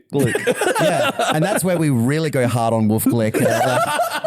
being the bad loser that he is. You guys are crazy. We've revealed some very personal stories in the bottom cut. So if you want to get to Sex know stories. us, if you want to get to know us better, the bottom cut's where it's at. We name dropped Kieran and Alistair, but like one of the guest questions submitted to us was, do you have a favorite Australian player? Okay, I have like a new gen favorite player and an old gen favorite player. Ooh, nice. New gen Oliver. I really like Oliver. Oliver is really cool. Oliver Ramsey? A lot of people in the community really like Oliver. Ramsey, yeah. Yeah, and he's your client as well, isn't he? He is so... not really a client, more so like an acquaintance kind of thing. He booked like one coaching session like once. But then after that, I was like, yo, dude, like I don't really feel like I should charge you. Like I just kind of want to just like keep in contact with you kind of thing. So then we just started just like, just talking a bit more. He's just a good guy. I really like him. Him, like Oliver, like really like him. He's my favorite new gen player. He's a lot of potential. He's still a kid. He's very bright. He can have like a very good future in front of him. And then old school, I gotta go Sam Pendelis. like either Sam Pendelis, or I feel like right now there was like another guy who like who stayed at Sam Pendelis. It's like NITRAM, I think is like his online name or something like that. Like he's like half like Argentine player, half Australian. I feel like Diego. Oh my god, it was Diego Ferreira. No, not Diego. No. It was he's half Chilean. I believe to say his name. He's Chilean. Sorry. Yeah. Nah. NITH. Let me look. I forgot his online tag, but I forgot his like name, but he was just like the most like chill guy like ever. Like he just stayed at Sam's house. I literally like it was just like so long ago. Like when like my I was like 19, like 18 years old. Now I'm like 24. Like you'd be surprised about like how much life kind of blends in as you just like graduate. Like after you get out of school, everything kind of just blends in. You're like, oh shoot, like I got a beard now. I'm like older. It's like before you even know it. Like but yeah, like that guy was like really cool. Like I forgot like his name. If he's watching this, shoot me a message, dude. It's been a while. Like he knows who he is. But outside of that, like I'd say him, or Sam Pendelis, one of my favorite old school players, because he is just like such like a goober, dude. He's just so like he's just like I didn't even know he qualified at Worlds this year. He was like yeah, like I qualified. I'm like oh what's up? Like I was like wait Sam, how did you get here? He was like yeah, Australian circuit. I was like oh really? Like he's like it's ass. Like I was like okay, like how did you like qualify? He was just like I didn't even know he did anything. I did not know he did. He just showed up. I was like wow, like what a legend. I think he got it at the last moment. Sam. The last moment in the last cup in the country. I think he secured he's like top 23 spot. 22 out of 23. Yeah. Just snuck in there. The person and like the reason like how I know I like him is because like the world was not ready for like a Sam Pendelis world champion like title. The world was just not ready for it. Like they like it was like God intervened and I'm like game like 2 I think it was just like it was not his time. But like after that I was like okay this is my kind of guy. It's like the aura, it's like that kind of guy being a world champ is just not something that like the world was ready for, maybe in like 20 years maybe, but like it's just like and like it's a certain like aura, like he's just got like that hey like I will like steal your team and then call it mine kind of aura, like and like I rock with that, I made this. Yeah. Well, the person that submitted this, the person that asked this question is Australian content creator Scoot Easy. And he was very upset. He said that to slap you if your answer was not him as your favorite Australian VGC player. So I'm sorry, Scott, aka Scoot Easy. Yeah, it'll the slap will arrive in my mail in like I don't know, like 7 like days or something. Like I got you. Australia Post doesn't actually ship to America anymore, so it might not arrive. Be delivered in person instead. Yeah. Yeah. Are you going to EUIC, Brady? LAIC's first. No, so okay. I'm actually taking a break from competition this year, and it's strategic. There's a real reason for this. So basically, right, like there is I might come back around Champions time, like, at least for Reg H. I'm sitting out for a bit. It's because my business actually took a hit whenever I was competing. You would think it would not be the case, right? But like the thing is, if you do minute results, you don't really get like the yields. It's not only in terms of like the payouts from the tournaments themselves, but also the traffic flow it generates is just not profitable and / sustainable. So what it would look like is I would dump like a lot of my paycheck into going these regionals and just like that pay rent. And I would not really have enough to even like grow the business using like my money as leverage for it. And not to mention I couldn't really put it into my savings. Then again, having a business, like if you're like a startup, you don't really have a lot of savings. You just kind of just keep dumping it back in the business, hoping it works, right? But the thing is, like, it's not a profitable endeavor for me to continue to compete at these tournaments. Am I going to stop playing Pokemon? Hell no. I love this game. I'm going to keep playing ladder. I'm a ladder warrior till the day I die. I'm going to go to locals, going to GCs. But that being said, it's just like, just from competition, I'm just taking it on I'm just like putting it into like a slower gear, basically, just so I can focus on like how I can come back with an actual strategy. So I'm not just dumping my money and just burning it going to these tournaments, right? Like if it makes sense for me from a economic perspective to where I go there and it's profitable through either the branding or through the tournament winnings, then I'll go again. But right now, for this past year, it has not been. So I need to cut my losses. I need to recoup and just re-strategize. Well, after you have subscribed to the O2 drop, if you still have any money left over, please go and support VGCCorner, Brady Smith, in his business, because apparently he's suffering. And he needs your support. It makes sense, I though, would not because say you've got the time dedicated to like preparing for your tournament as well. So like, obviously you can't work with your clients as much while you're doing your own prep. And then of course, you're probably away for like a week on either, well, not, so a week I can't take total. coachings. You got it. Yeah. The time just cannibalizes itself. Yeah. Yeah. Makes sense. Yeah, pretty much. You got it. Because we discussed similar things with Joe. Yeah. When we spoke to him that, like when he goes to tournaments, like everything just goes to a stop, because when you are a professional Pokemon player, like it is effectively the coaching and everything like that. That is the job. It's not really playing. Like playing and being good is what helps. That's marketing. That's marketing. But like, you do take hits on the money makers. It makes a lot of sense. All I'm hearing is that Brady's going to have more time for ogre ousting. So if you need your fresh start mochis to hit him up. Yeah, guys. No, what I'm actually working on right now, like my biggest project is I have this server. By the way, guys, so after you subscribe to the O2 Drop podcast, get your $3 a month. All you got to do is just shoot me a message on Twitter, because I might as well just plug this. Pretty much what I'm working on is a community that's it's a tiered community depending on like what the offer is. If you just get into a call with me, I can like pair you up with the best fit. If there is one, if there's not one, no big deal. I've had to turn away some people like genuinely because it's just not for everyone. But pretty much what it is like I just host little lectures in there of various tiers. I just connect you with people specifically to run best of 3 sets up against with the top 5 teams. That's how it's set up. Is I just give you the teams and then I show you how to practice for your regional, and I pair you up with someone to practice with for that week, and you guys run matchups. So you guys can work on those specific matchups kind of thing. It's more of like a system kind of where you just like work together as a group. And it's not as a full group, right? It's like more like little micro pods I create and just kind of like pair you up together. And then from there, you can have like tiered stuff. Like if you want more lectures, you can pay for more lectures. If you want one-on-one coachings, you can bundle those in, all that stuff. But yeah, just definitely, if that does sound like something you're interested in, specifically if you're preparing for a tournament, that's where you get the most value out of it. You can like subscribe for like 1 month and cancel next month, and you just get your value's worth in a month. I personally think it's worth way more than any form of like 1 hour coaching, because I think that in 1 hour you can't really do that much unless you know exactly what you want from that hour coaching. That's where by the way, if you are getting coaching from someone, know what you're looking for. Don't just show up like a deer in headlights. I don't know, I was just looking to hopefully like they do not know. You gotta tell them what your problem set is. A good coach will figure that out in the middle of the call. They'll ask you questions for the first 20-30 minutes, and then they'll spend the next 40-30 kind of going over solutions. But if you just get like to like a regular $25 an hour coach or whatever, like they'll spend there just trying to teach you about EVs. You're like, dude, I already knew EVs. Like that wasn't the problem. They'll just like try talking your ear off about something that you don't actually need because they don't do it full time. They don't know what they're doing. They're just trying to side hustle for them. But yeah. If we subscribe to your like little micro pod server, do we get access to the 2023 Hackamon song? You know what? That one's actually that one's for the exclusive. That one's private. All right, I'm in. Yeah, that's VIP plus. You gotta work your way up to that. I do like that idea though, because often like one of the hardest things is just having someone to play with and build with. Like, I'm stuck with Dan as my sparring partner. I'm not running Basque Legion female, Chris. Okay, that is my meta teams. That is my GC tech, which you just leaked to Brady Smith, and he's a known team stealer. Just ask Wolf Click.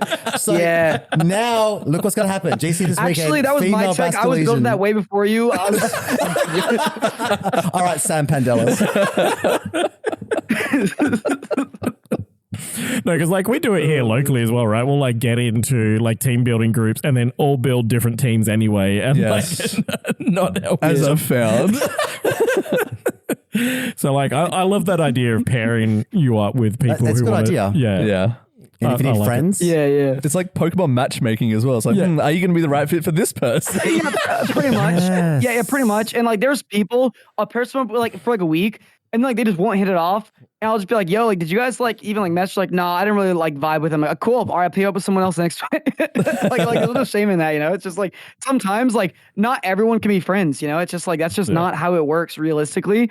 Because we're all individuals, right? Like some people just get along with better, other people you just don't, you know. That's what it is. So what is the name of your Pokemon Tinder? Is it like Timber or Timber. Yeah, it's called Graveler? Timber. It's Pokemon. No, I'm kidding. No, for real. What it is, it's so I have like it's called like the day 2 accelerator because it's like, you know, I give you the teams and it's just like accelerates the process to get day 2 is what Nice. it's supposed to be marketed as. I like it. But the other thing for like higher up tier is called the consistency factory. Yeah, because that's where I just teach like lecture style about like it's more of like a Q&A kind of thing, but also it's like I set an agenda at the start of the calls by asking questions, and I kind of just go off, make a lecture, and I create homework off the lecture, and I go over the homework in a future call. That's more of like the school kind of one where it's like you actually like want to like, you know, learn about like fundamental theory about the game. That's the best one. But yeah, the base package is called the day 2 accelerator. Nice. Day 2 accelerator. The amount of effort you put into your resources is insane, Brady. Like the free stuff, the paid stuff is on another level. But yeah, it definitely is doing amazing work for the community. And I think what you've been around since the closed team sheet era of how important that information was. Yeah. I guess like, yeah, from a community member standpoint, thank you for putting out the free stuff. And yeah, the paid stuff does sound very worth it. He's been around since Wolfie was a bad loser. Thank you. Which was a while ago, right? All right. You're just gonna have. I'm gonna have to cut out so much from this. No, Chris. you're My not. God. No, you're not. Mute Chris's mic from this entire record. We got your thoughts on champions, but which I'm very keen to see how it's going to work. Hopefully, it's not like a really small Pokedex, and hopefully, we can do a few different mechanics. But the person that wanted to know about your thoughts on champions also asked, like, what are your thoughts on the VGC diverging from the main series game? So there's all this like speculation that we're kind of going to get these. You like, can pull up tweets. You can pull up tweets for me back in 2019, or no, this was as early as 2017. I was literally talking about how we should divorce the games. Like this was, if you go to my old OG account, B Smithy, it's locked, so you probably can't follow it. I can maybe pull it up one of these days. I can see a screenshot. But I definitely 1,000,000% tweet. I was like, we need to separate the games from casual to competitive, because the thing is, it doesn't take a rocket scientist to figure that out. Anyone could think about it if you just think about it long enough. The reason why is simply because the game itself, it just does not. It's two separate audiences from a business standpoint. They should market towards, and they should like have like specific targeted audience groups that they try to serve. Like the casual League of Legends fan base, completely different from the competitive. Competitive wants a hyper optimized game. Casual does not want to kill themselves when they play. You know, it's very simple. It's very like it's separated. So the point is like basically like what I'm trying to get at is like with like VGC, the casual audience, they like to collect their Pokemon, and the competitive audience likes to play Pokemon. Very simple. I think they should have been divorced long ago. But how you know it's a good idea is that there's already people in the community complaining about the game, even though it hasn't been released yet. And they're like, oh, this is such a bad idea, blah, blah, blah. Like, you know, it's going to be probably good because people always like to do that. And that's it's just, okay, first of all, VGC Twitter, it's a bunch of complainers. I'm not a consumer on Twitter. I don't consume tweets. I just make tweets, click X. I'm gone off Twitter. Sometimes I might like shoot a message. Some other content creators shoot like, you know, networking messages and everything. But no, because it is just the most toxic. Like, it's just so degenerate. Like, everyone just like, you say like, you're like, oh yeah, like, you know, my favorite Pokemon's this. You get freaking flamed for a favorite Pokemon. It's actually nuts. Like, I hate that. It's like, I love the VGC community, but I do not like the Twitter community. It's just, I think it's Twitter itself that brings the worst out of people. It does. I don't know. But in real life, they're nice. But on Twitter, they're just a bunch of, they can be a-holes. It's crazy. Don't point at me, Joel. If you want a healthy Pokemon community, subscribe and join our Discord. I'm going to keep plugging it. But you said, like, the thing is, though, like, how are Pokemon Company going to make money from champions than from the competitive players? Like, is that what we're worried about? Hang on. I have a better question. Oh, Brady, yeah? how much would you pay for a clown costume for Dondozo? For God's sake. That's the answer. The same I way don't they play do it in Dondozo. Unite is like Unite makes its money that's what they're gonna from do. its cosmetics. Skins. Yeah. Customization for like characters and stuff. Yeah. I'd probably pay like $2-3 like for that. I probably would, like, realistically, like if it was like, if it looks sick enough, I'd be like, oh, Dondozo, buddy, you are now the clown Dondozo. I would definitely do that. I'd get my whole team decked out in like clown outfits, like clown Incineroar with the little, like, with the shiny Incin, little like nose, like Hong Kong. That'd be so cool.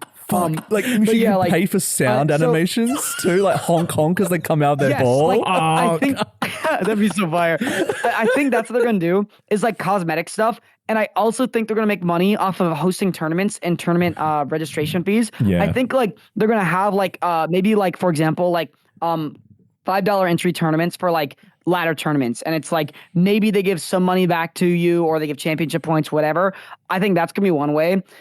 They get money from there. I think the other way they make money is obviously have little transactions, and the other way is by probably adding some kind of story mode you have to get through, which they already confirmed a story mode, and you can save time by skipping the story mode, basically by buying your way through it. So it's like, but that's a one and done. And then of course what they're going to have is some kind of subscription. This is really what they're going to do. It's going to be where you can use all the in-game resources, or you can pay a one-time $5 per month fee so you can rent out Pokemon, use those Pokemon. If I were to guess, something like that is probably what they're going to cater towards. And because like monthly recurring revenue is that's the opus of any business model. They're going to find a way to cook it in 100%. Do you think they'll have like because they've never really done this before. Usually it's between gens and we get like effectively patches or tweaks to competitive Pokemon. But like, do you think there's going to be like patches that come out on Champions? Or like, okay, now we're going to like, nerf Urshifu and change its, Unseen Fist or something. Like, is it going to be patches, do you think? Is that something that the direction Pokemon could go? The thing is, now they actually can do that, where in the past it was not an option. So as if they do it or not, I don't know. In my tweet I made like eons ago in like 2017, I even talked about that. I was like, yes, I think that patches, because think about like League of Legends, right? Or like any real esport, they always do patch changes every 2 weeks because they want a balanced game. They want to keep it going. But the thing about Pokemon and the Pokemon Company is that they do things very slow, like extremely slow. So I think they'll eventually get there. Because like Game Freak, like as a company, or I guess just Pokemon in general as a company, it's a slow and steady model where they just go very slow and make right moves, very one action at a time. They do not like add more than they can chew. They just slowly do it, and you can tell from our tournaments, for example, how they're getting just bigger and better every single year. We got the Battle Dome this year at Worlds. You guys never asked me about Worlds, by the way, but we're getting know about that with the Battle Dome. Getting there, I see. But yeah, I think that they will eventually build up to a patch notes thing on launch. Maybe not, but maybe. I don't know. Yeah, you keep saying drawing the comparisons with League of Legends, and it is kind of going that route, right? With the arena for the Battle Dome at Worlds, interactive stage and stuff. It would be cool, like just. The world champion gets like a skin line as well, and like that's an easy money maker. Like that's what makes them money. And we've said cosmetics on this podcast for so long that it's probably going to be that tuned in with the live service subscription. So we could ask you about Worlds, or I could ask you a guess question. How good are you at football? I don't specify which football. What? Who asked that question? Up to your interpretation. I don't even know who asked it, but someone did. Jesus. Let me see if I can infer from the person that asked. Give yourself a tier list of how... wait, what's his name? I'll be able to tell you. It was like a local Perth guy wanted to know how good you are at football. So... Okay, it's got to be soccer. I never played soccer once in my life, ever. As for regular football... I never played regular football once in my life ever. But as for the only sport I ever played was weightlifting. I was on my weightlifting team for my high school. That was it. Nice. I did that. What was your best free lift total? Yeah, it was just weightlifting. Hang on, weightlifting. You're doing clean and jerks, or are you doing powerlifting? Oh, it was powerlifting. Yeah. You know Pat Connors does powerlifting as well. One rep. Yeah, no, Pat, he's a Florida local, by the way. He's ripped. Like he's like, it's like he's got like that kind of like the Nordic like brawler build, like a little bit of excess, but he is insanely strong. Like you just look at him, you know he can bench insane amounts. Like you just know he can. Like I know his like squat was like I saw him. I think he had he said 545, like 45. Yeah. 540. That's what it was. I was 4 or 5. Yeah, 5. It's insane. Like I'm like, what the hell? Like how on earth? Like no, my one rep for squats. It was 345s back in high school. Whenever I was like doing like almost every day, it took like 2 years to get up to there.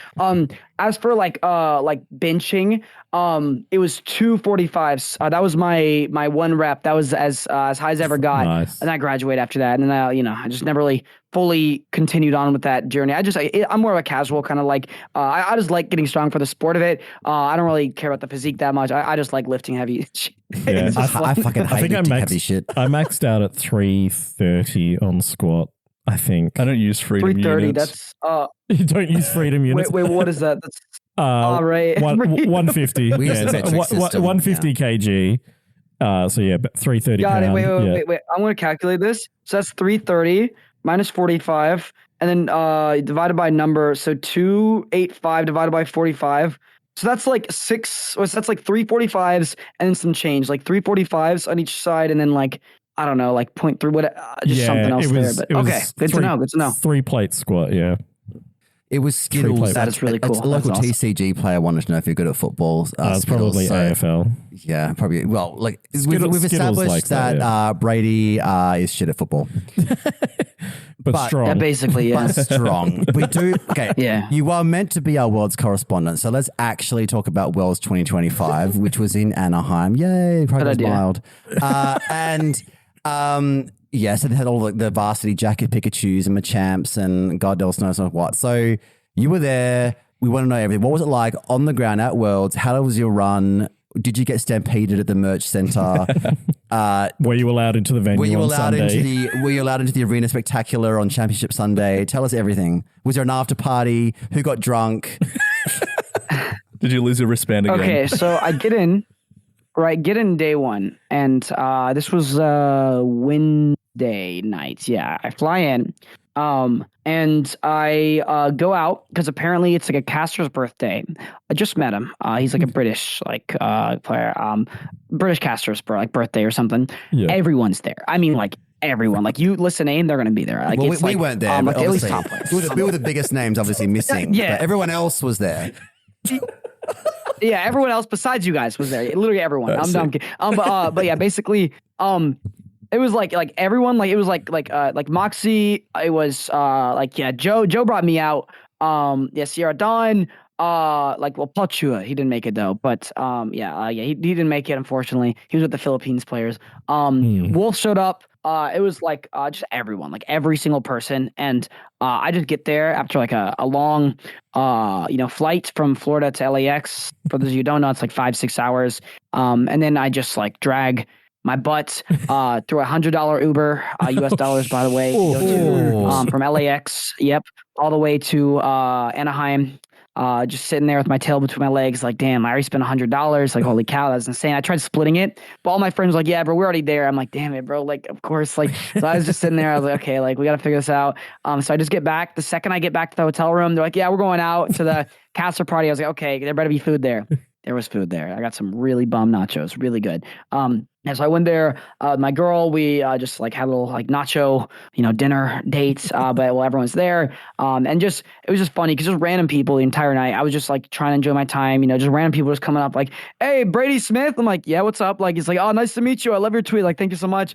I was just sitting there, trying to eat my nachos. Like, I was kind of hangry, I was just like, I was like, yeah, no problem. I was like, damn, I just really want to eat my nachos right now. That's all I want. So yeah, I was like, just like on my load. But then after that, I was finally like, okay, finally time I can be more social. So Wednesday was awesome. Little pre-party. I didn't really like talk to people because like before tournaments, I'm really social. I kind of just like I just go like on my own, kind of like it's like it's like the lion does not have time to socialize with sheep. Not actually. It's more like what it is. Like it's more like I'm just on my I'm just like just there like in my competitor mode. I'm just like okay, I just gotta like lock in. I'm thinking about the tournament, all that stuff. Gotta find someone's team to steal. And then like.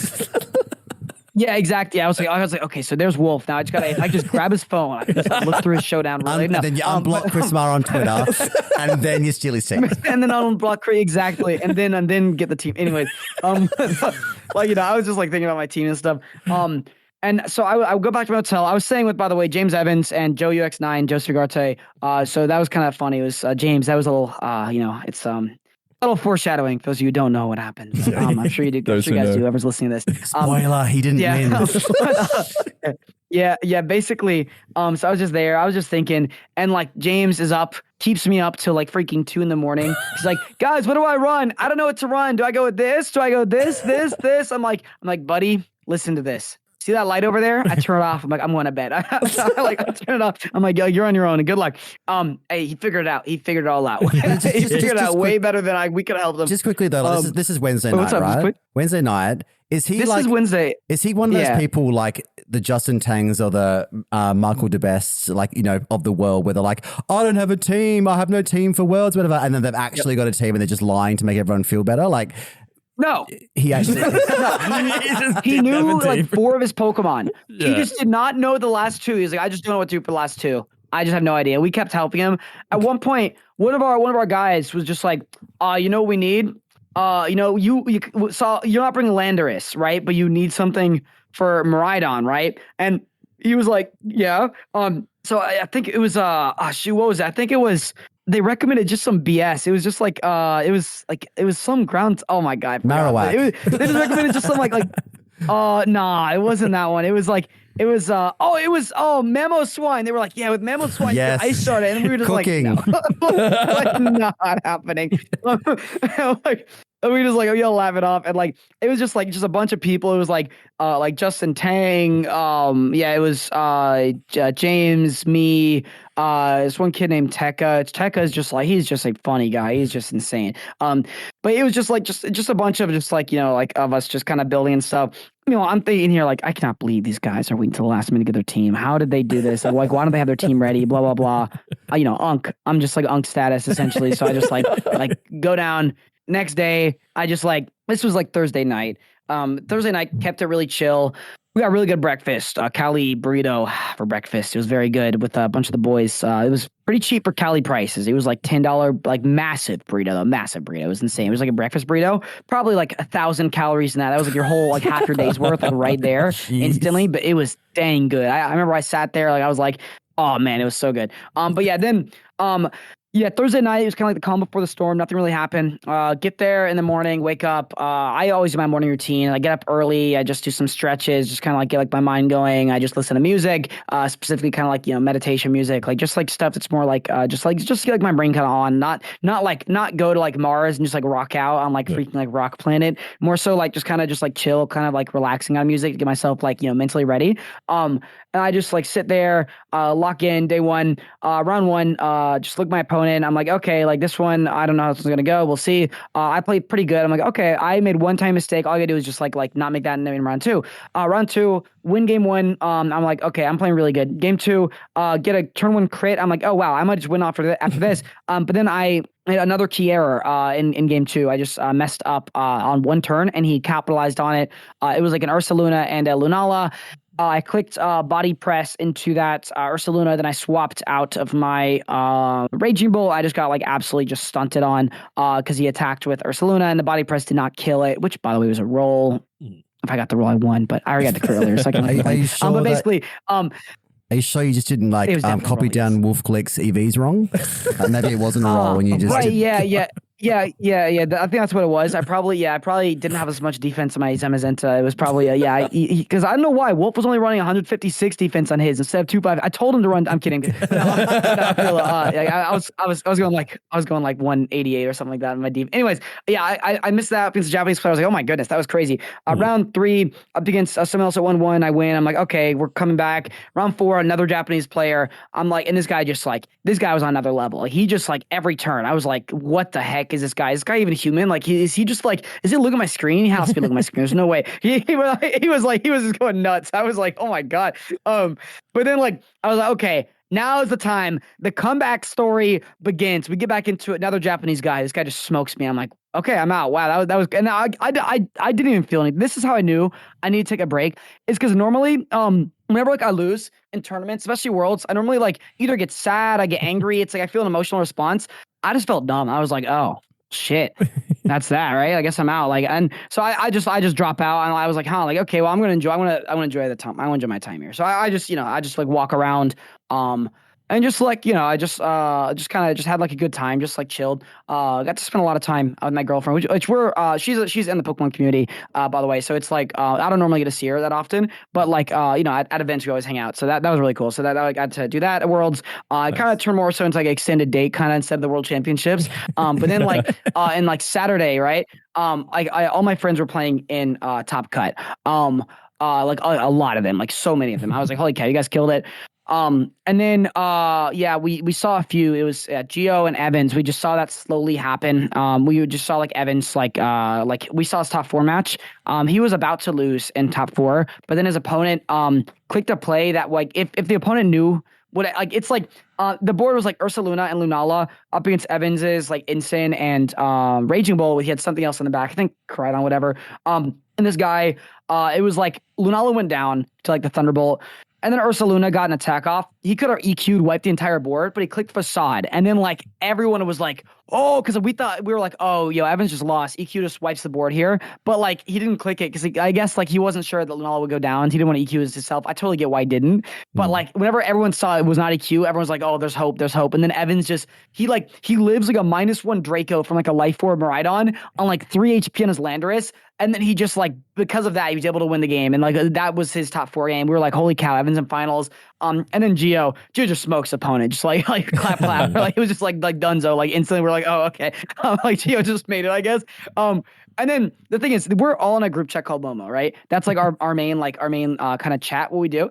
Yeah, pretty much like, and like basically like, it was just cool to see like all of our friends there. But what happened was, in the group chat, so I was staying with Evans, and now all of Momo kind of picked their side. They were like, okay, we're gonna help Gio win. And then I was just sitting there, and then like I was like, okay, I'm not gonna help anyone. Evans just goes to me, he's like, hey, like, can you help me prep? I don't have anyone to help me like prep. Like, I was like, yes, I got you.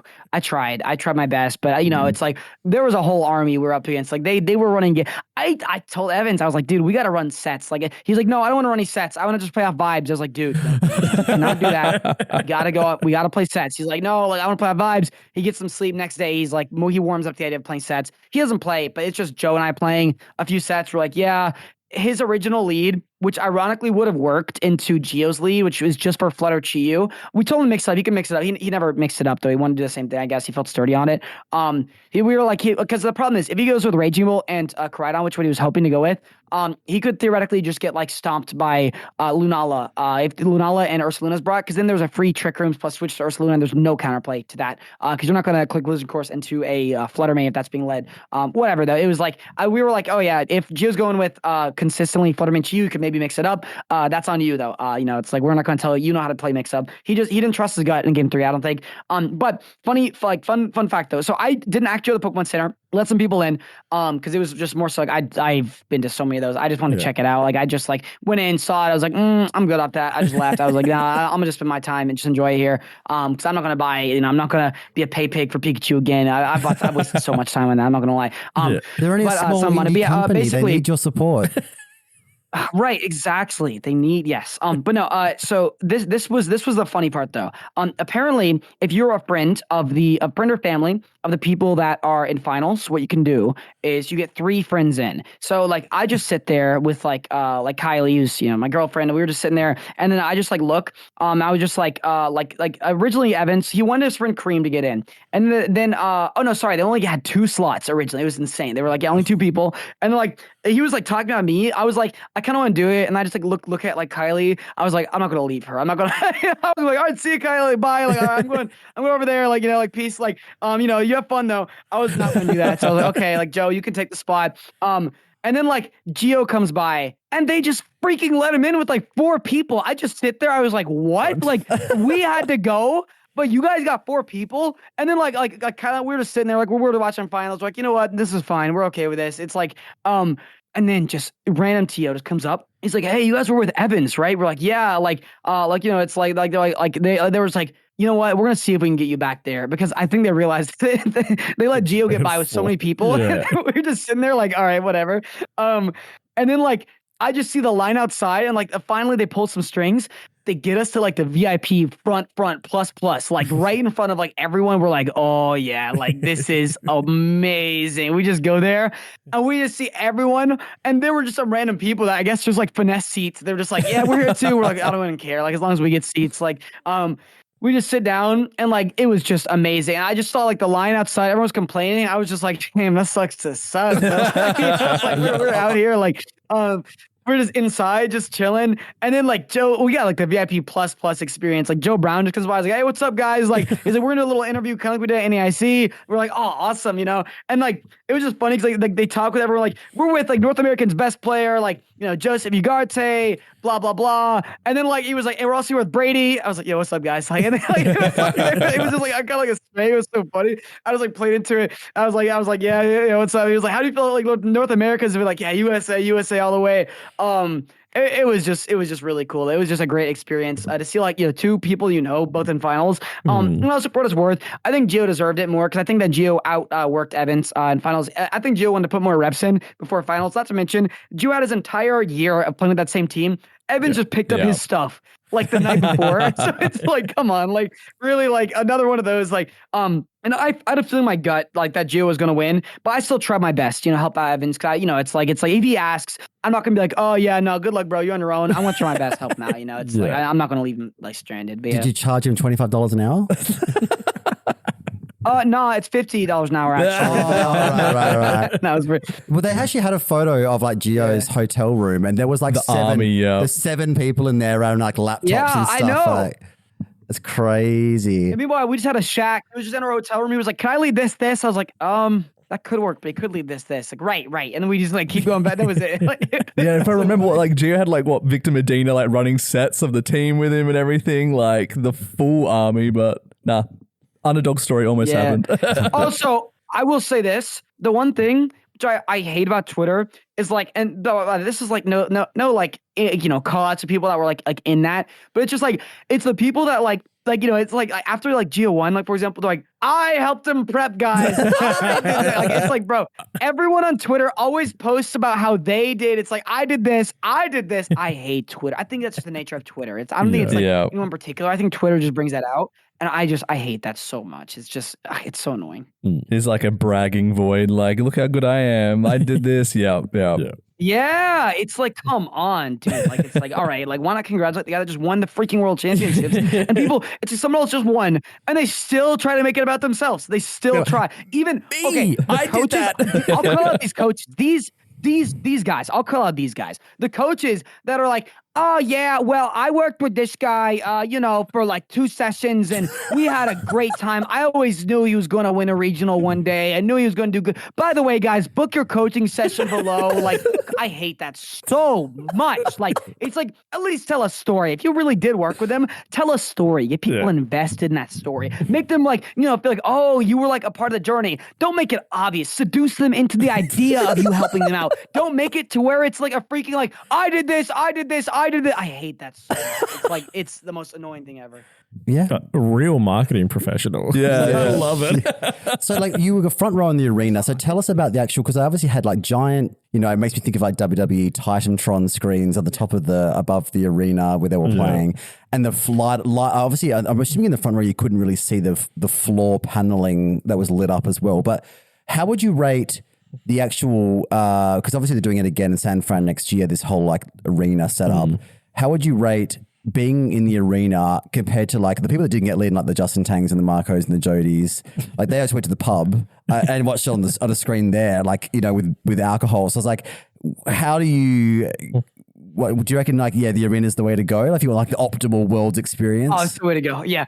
Oh my God, it was the way to go. That was so worth it. It was like, yeah, like if you missed out, I am so sorry. But, like, you guys missed out. You guys definitely missed out. There's no cope. There's no, oh, you know, there's another. No, that was the best World Finals experience I've ever had. Well, next year, I know you're taking a break for Reg H, but like, you know, when Champions is out, and you obviously qualify for Worlds next year. Can you please make sure that the O2 drop are on the door list for your posse when you're in the finals? When you're in the finals, We'll run sets with you. I need these guys in. These are my Australian crew, like The Aussie minions. The Aussie minions. No, we helped you. The minions. We did like 2 sessions. Right. Just make sure we need to be on the door list, right? So if you could just make sure. Yeah. I'll make sure that happens. Probably like 2030. I'll put you guys on the wait list though. You guys will be the first people Hell yeah. reach out to whenever I make finals. Yeah. Look, I'll repay the favor. Like if I'm in World's Finals next year, Brady Smith, you're on the list. Love it. Let's go. Thank you. Appreciate that. For 2025 Worlds, how did that rank in terms of like difficulty? Because it seemed to be absolutely cutthroat. Stacked. Like we've gone through it previously in prior episodes immediately after Worlds, but it took huge scalps of people like Shohei and stuff who won 3 or there was even a couple of people who somebody went 2-6, they just played it out anyway.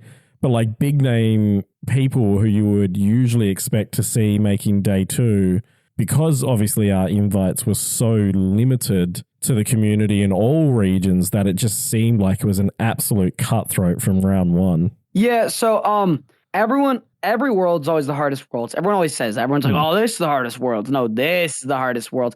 I think at the end of the day, it's just another tournament. It's either you have it or you don't. I think Worlds is the tournament. Don't get me wrong. I don't think any tournament is it's like Worlds is the absolute tournament. It's like that's the one everyone cares about.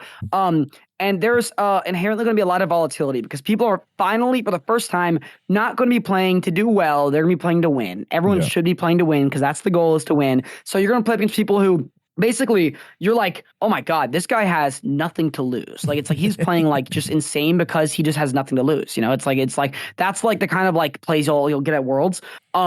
So I think it's I don't think it was that hard of a Worlds in terms of where it's like in comparison. So, oh yeah, this one is the hardest. I think it's just, if you're good at the format, you'll do good. And if you have a good team, you play good, you have a good mastery of the format, you're going to do good. I think that's what it comes down to. I think Reg I was a very I think Reg I was a hard format. I think that's what it was. I don't think Worlds was the absolute hardest Worlds, because I think it just came down to being Reg I being insanely difficult is what I think it came down to. No one had it figured out except, I guess, Gio. Gio was definitely the only person in the entire world that really had it figured out because he knew what he was doing the entire format. Yeah, locked it in. Yeah, one of the very few people that was like, oh, he's playing this team again. Oh, he's playing this team again. Yeah, through the whole reg. Yep, over and over and over. Yep, and he would cut every single event with it. It was crazy. Yeah, it was a great run as well. Like, what was it, 14-1 in the end? Like, crazy. Huge. Was there like an after party? Yeah. Tell us about like the once the stream had stopped. What happens? Like, was the life-size Gardevoir plushie also invited to the after party that made it into the dome? Tell us about Pokemon Worlds Uncut. Right. So everyone did kind of go. I was kind of beat. I'm not going to lie. Oh wait, actually, no, I lied. No, there totally was. Oh my God, I forgot about this. Yeah, it's Sunday night, right? So Saturday night, I was beat. Number one, I had to help Evans prep a little bit, or I thought I was, but we ended up just crashing and falling asleep. But yeah, Sunday night, that one was nice. So first of all, Saturday night, there was a dinner, because whenever both your friends are in finals, you're not really going to party, right? Like, you're going to either help them prep or whatever. It's like, you're going to but Sunday night, that was more of the party night. What it was is, first of all, we went to a bar, pub, actually. It was pub. Some really, really just good food all around. I got some, I got a burger, of course, American style, like a real American patriot. You got to get a hamburger and French fries. But yeah, gotta get that. And it was just funny because a lot of the Japanese players were there. And because normally, it's like Joe, he had to pull. So first of all, we had to wait for eons because they held Gio captive for about 2 hours, 3 hours after the show was over. So we were just waiting there, waiting, just for Gio to do this interview, whatever. They did the same thing with Eduardo Cunha in 2022 because I was familiar with that. I told everyone, I was like, yeah, it's going to take a while, just so you guys know, because they always have to interview them, give them the prizes, everything. All that stuff. So yeah, that's going to take a minute. So we expected that. But then into a food place, I will say like the beer, like the blonde beer after like that long day, it just hit different. With like the burger, fries, a bunch of Japanese players were there as well. Almost like it was like some Europeans, like a few like Spanish players like Spaniards, and mostly Americans. It was like kind of our group, and then just Japanese stragglers. Because if you just win worlds, you can just go up to a random guy on the street like, yo, you want to come with us? Like we just won the world championships. I'm like, sure, yeah, why not? Like you like ask anyone, like those join you basically. So like if you have like that kind of like crew with you, it's like it's so easy to like get like almost anyone like to kind of like like tag along. So we've got like the whole Japanese crowd, like it was like Shoma. It was like just a bunch of different Japanese players. It was really funny. We had oh my goodness, there's no way I'm forgetting the Yuma, the creator of that Smeargle team, the one that got that won internets, sorry, top 4 internets. Yep, Kinagawa. Yep. He was at my tip. I still owe him $3, by the way, because I accidentally paid for his tab, which was $3 less than mine. I told him I'd get him a drink, but then I just like, as the night kind of went on, like we kind of went on a side quest. We eventually ended up splitting, and then like by the end of the night, it was like closer to 2 a.m. So I couldn't buy a drink. I was like, damn it, I gotta get him back one of these. But yeah, like so after the food, that was just really good. It was nice. And then we, I remember I had like a mini group. We just kind of like just went around. I walked Kylie back to her hotel. And then I went out to, everyone's at like this karaoke place. Like everyone was there. I'm talking like, like all the world's like world finalists. Everyone except for Wolf. I think like, Wolf generally is not really good at social events. He might pop up at a few. I've kind of noticed that. I've seen at a few. But he doesn't really pop up to them, because I can imagine how like kind of weird it gets, like where it's just like, like you show up there and just everyone's trying to talk to you, and especially if he's feeling like introverted. Like I totally get it. It's like sometimes I don't really feel like talking to everyone. But yeah, there's that. Then the next thing though is it was, some people were doing karaoke. It was just good times, good vibes everywhere. It was just a celebration, everyone. And then, Sunday, Sunday slowly came to an end. It was just like, wow, like Geo won Worlds, like, and I was, Evan's, carrying bitch, basically, where I had to help him with this massive trophy. I'd help him with, everything the entire day. I was using my strength, putting it to the test. He had me carry absolutely everything. I feel like a pack mule. I was like, oh my goodness, like, this is crazy. And like, I had to like get into the airport. LAX, the biggest airport ever, by the way. I almost missed my flight like 4 separate times. It kept getting delayed. I kept thinking like wrong walks. I was like, wait, what? It's over there? No. And like, but it was like, oh, we're good. It got delayed again. I kept going. By the time I like finally got there, it was like perfect timing. I was like, okay, we're good. Like I would have missed if it didn't get delayed though. But yeah. Nice. Damn. Mental. Yeah, that's the story, I guess. I definitely nothing crazy, nothing too crazy. I definitely can't wait to go to Worlds. Like, because you're like probably like a dozenth like international player we've interviewed on the podcast now in the last year, and like I would love to just like catch up with people at Worlds and get a drink after. Like that's my goal. I'm going to qualify one day. It's the best. Look, unfortunately, the nature of what we put out, Pokemon Company's probably not going to have us there for media. No, but I've got to make it on. I've got to make one of the make it on own merit. 20 spots that Oceania gets with our no regional, like no internats and very few regionals. But I'm thinking of going to EUIC. We'll see. Brady, do you have like one of the best questions was, do you have a VGC moment that sticks out the most from your entire career, your 10-year plus career? Oh, give me a bit more. Are you talking like funny moment? You're talking outside the tournament? I don't know. Like whatever. When I say to you, like, what's your favorite VGC moment? And that's subjective. Like, which is your, I don't know, like maybe like your favorite team you stole. I don't know. Like, favorite team, your first regional, your win. Yeah. Okay. I have your favorite Hacksmon. I'll build up to this. So, yeah, favorite Hacksmon. No, for the okay. So my favorite, actual favorite like event or / moment ever. It's got to be Memphis 2017. It was the first regional I won in Masters Division. Because that was a feeling like nothing else. It was just like I spent so much time, effort, energy working into it. And that was my first, that was my come up. I got second at a regional before that. I thought I missed my chance to get, to win a regional. And then I just came back and I was like, no, I'm going to win. And I just it just felt like all the years worth of work at that time. It was only 3-4 years, but it finally paid off though. I was like, holy cow. That one was nuts. As for actual experience, I'd probably say Japan 2023. That one, even though the tournament didn't go that good, just being in Japan, it's like, holy cow, like as an American, like it's on the other side of the planet. It is so hard to like, even like, that was my childhood dream, just going there. And I've been there before that, right? Like I've been there in 2019. But this time was like different because it was just there for Pokemon, and it was just like, all my friends were there. It was amazing. That was probably the best travel experience. As for like, funniest / like one of like my favorite memories I've ever had, was whenever I was like peak degenerate, whenever I was like in like 20, I was like 19, 18 years old. I was in like LAIC. I like somehow like, I remember like we went like drinking out one night, and just like, there was a whole story, but at the end of the night, we woke up next day, throbbing headache, don't even know how the hell we got back. We wandered the streets of Brazil and just ended up with a pizza somehow in our room. We're like, wait, where did that like even come from? Like, and the best part is we made James Beck pay for the pizza because we were too drunk to pay. Good. That was like an accident. Yeah, it was, but he ended up winning the event later. So we told him, we gave him the blessing of God, by giving him he basically paid for like he paid up front to win the tournament the next day, so it worked out for him. Thoughts on pineapple on pizza? Yeah.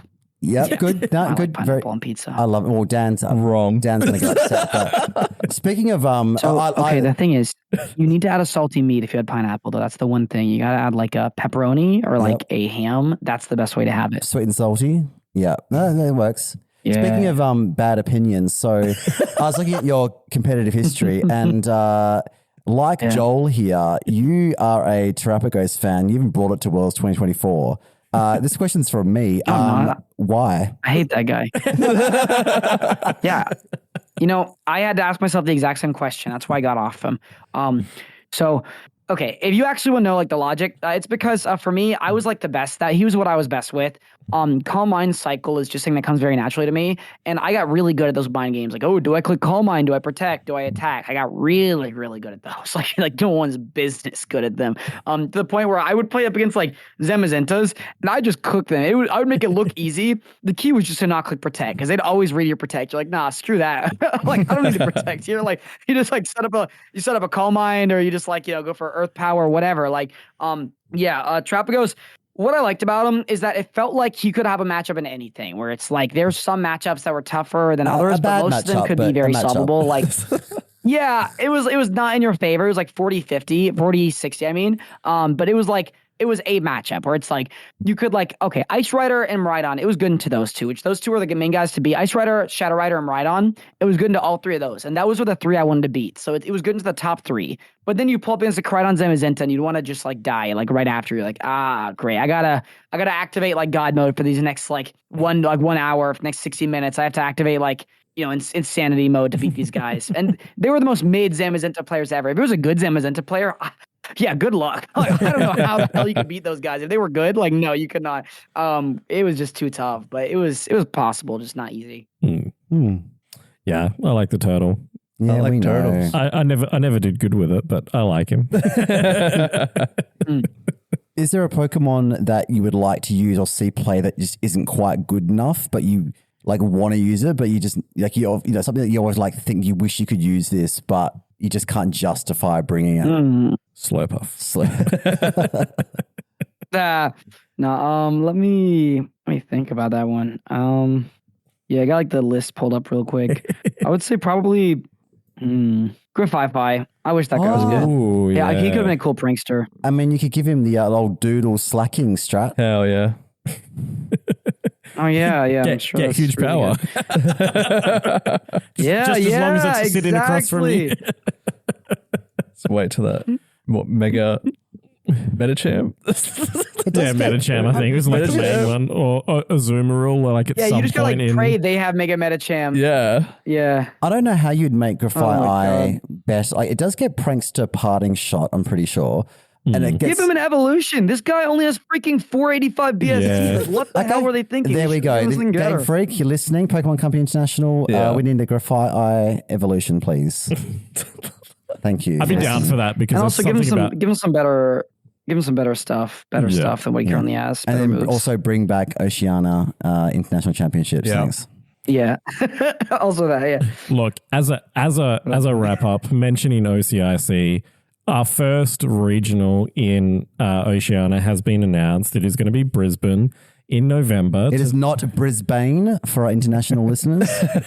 To our Australian listeners, if you want OCIC back, it is very simple. Register Bribe. and attend Brisbane regionals. Whether your game is TCG, VGC, or Go, register and attend.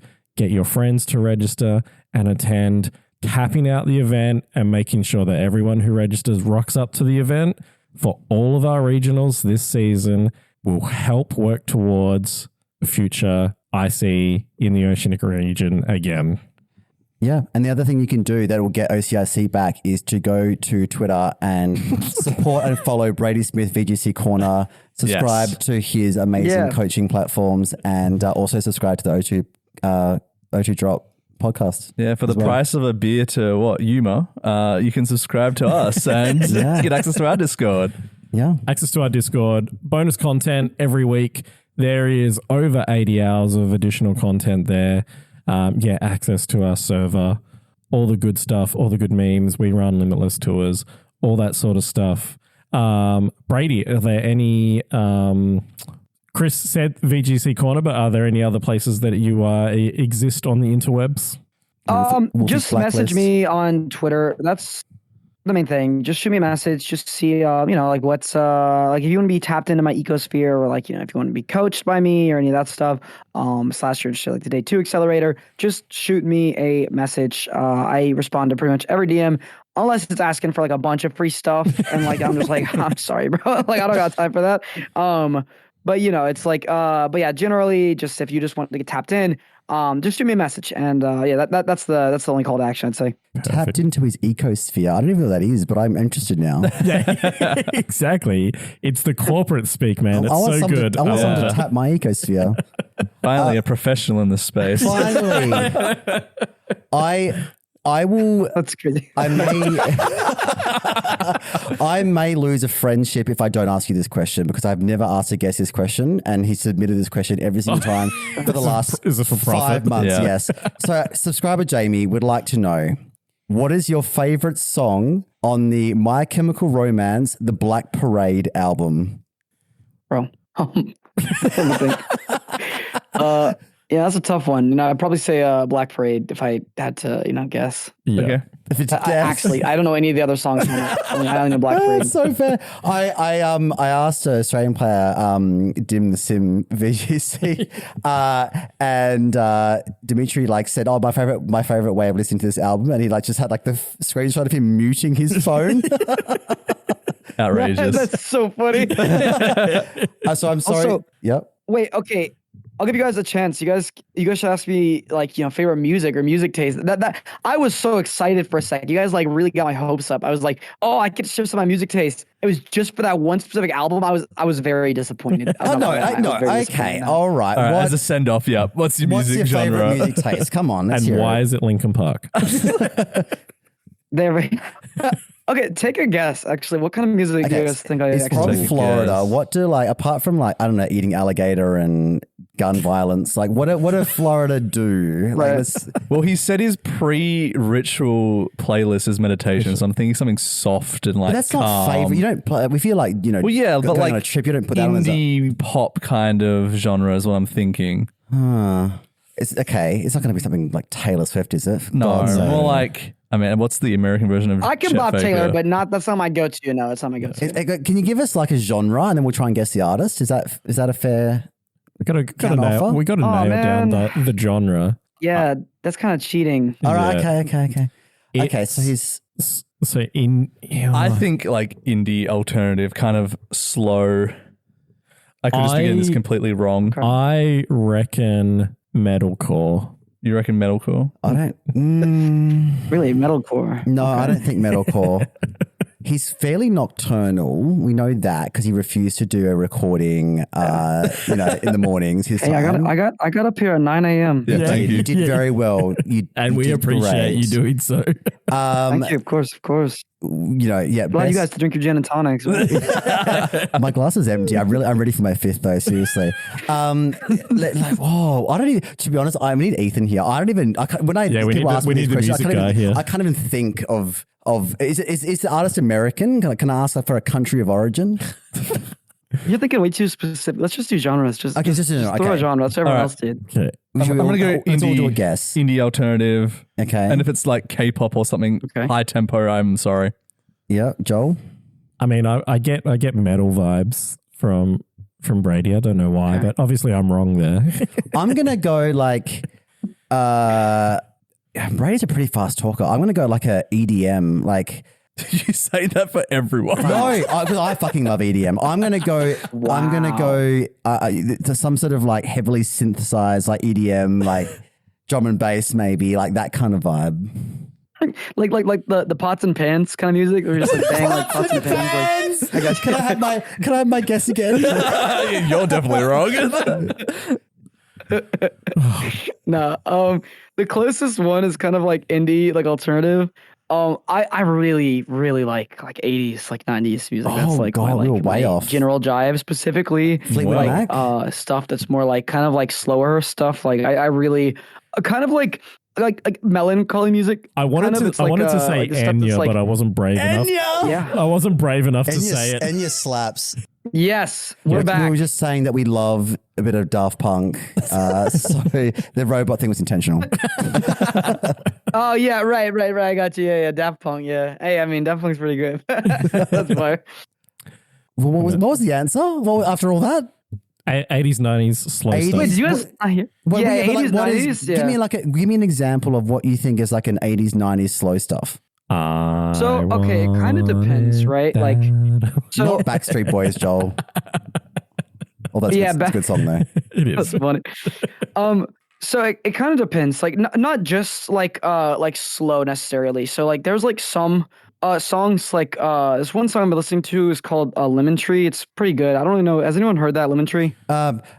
I wonder how, I wonder why. Yes. Yesterday Yes. told me about Yes. the blue sky, but all that I can see is just another lemon tree. And I wonder.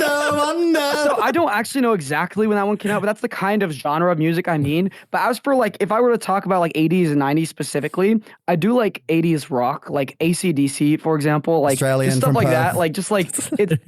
Yeah. do you guys like? Oh wait, is it really? From they're our from Perth, hometown, we have a statue and everything. Holy wow. Okay, I did not know that. Well, now Congratulations I do. on like your that, honorary like, Australian status. Let's go. But yeah, like that kind of stuff, like just like random like pop like disco music as well from like 80s, I guess. Like, but if I were to listen to like slow stuff, I'd say like it's kind of split in genres, right? It's like slower things, more like early 2000s, kind of like 90s. Maybe like some 70s things like sprinkled in, but like 80s like rock is like, if I'm going for like the faster, quote unquote faster stuff, I'd say 80s, but that's not really fast nowadays, right? Because there's like EDM, like you said, just a bunch of like random like really fast stuff. It's gotten like way faster nowadays. Yeah. Like I've listened to like AC/DC. I'm like, oh, this is kind of relaxing, like slow music now. Like it's like when you say like older like pop disco, you're talking like Boney M. Like yeah, like Boney M. Rah, rah. I love Boney M. like Rasputin, yeah. It's Daddy such a cool. banger, yeah. Yeah, like that. Also, like I love like just disco, like pop, like dancing. Like that's if you ever see me in like a Mon's like a Pokemon like event, like if the 80s music's going, that's where I'm gonna be going. That's all I'm gonna say. I go crazy on the dance floor with that stuff. I go insane, like actually like crazy. Like I've gotten like recorded, like of just like people have recorded me. They're like, "Damn, Brady's killing it." I'm like, "Yeah, I know. I know I'm killing it." I love that. Oh god. Look, if there's ever a big event in Australia again, we definitely have plenty of bars that rock out that. So Yeah, we'll meet you on the dance floor one day. yeah. If it does ever happen, We'll just like first drinks like on us. lock eyes, show me what you got. Like whoop out the 1-2 step. I got you. Yeah, sounds good. I'll challenge you to a dance off. Yeah, Step yeah. up style. That's so funny. Love it. Well, look, we will wrap it up there.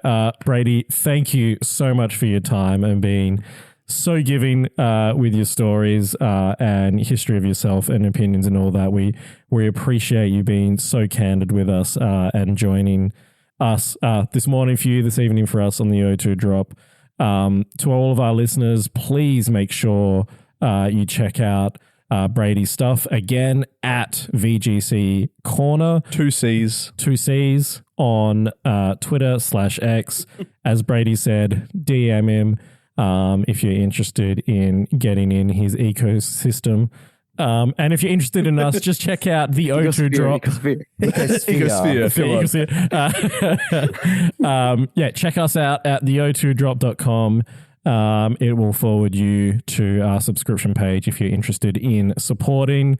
As we've said, we have the Discord, we have bonus content. We're working towards 100 subscribers. And if we get there, we are going to put out a lewd calendar for whatever year that we get to 100 subscribers. Yeah. And we're doing giveaways. You guys heard that? You guys need it, the lewd calendar. So congratulations, Sexy everyone. Please calendar. subscribe. Yeah, The O2 like, Drop podcast. If Thank you any of our for having guests, me on. I really appreciate it. if any of our guests, including like Brady, if you want like a month in our lewd calendar, Right. So that's why you want Wolf Glick on here. I got you. Okay. We need Mr. April. I got it. Right. and also if you do next time you steal some good teams, if you could just like you're a guest in our Discord now, so feel free to like share the pace in our Discord. Hey guys, this is Wolf's team. Yeah. We need teams too down here. Okay. Yeah, I got you. Oh, man. Brady, just before we do the final sign off, any final shout outs from you there, mate? Oh man. Oof. Yeah, shout out Gaz, that's day one crew. Shout out Momo, that's day 2 crew. Shout out VGC Corner, best VGC insight. Give them a follow. That's all I got. Love it. Shout out James Beck for buying him pizza. Yeah, I'm back for the pizza. Thank you.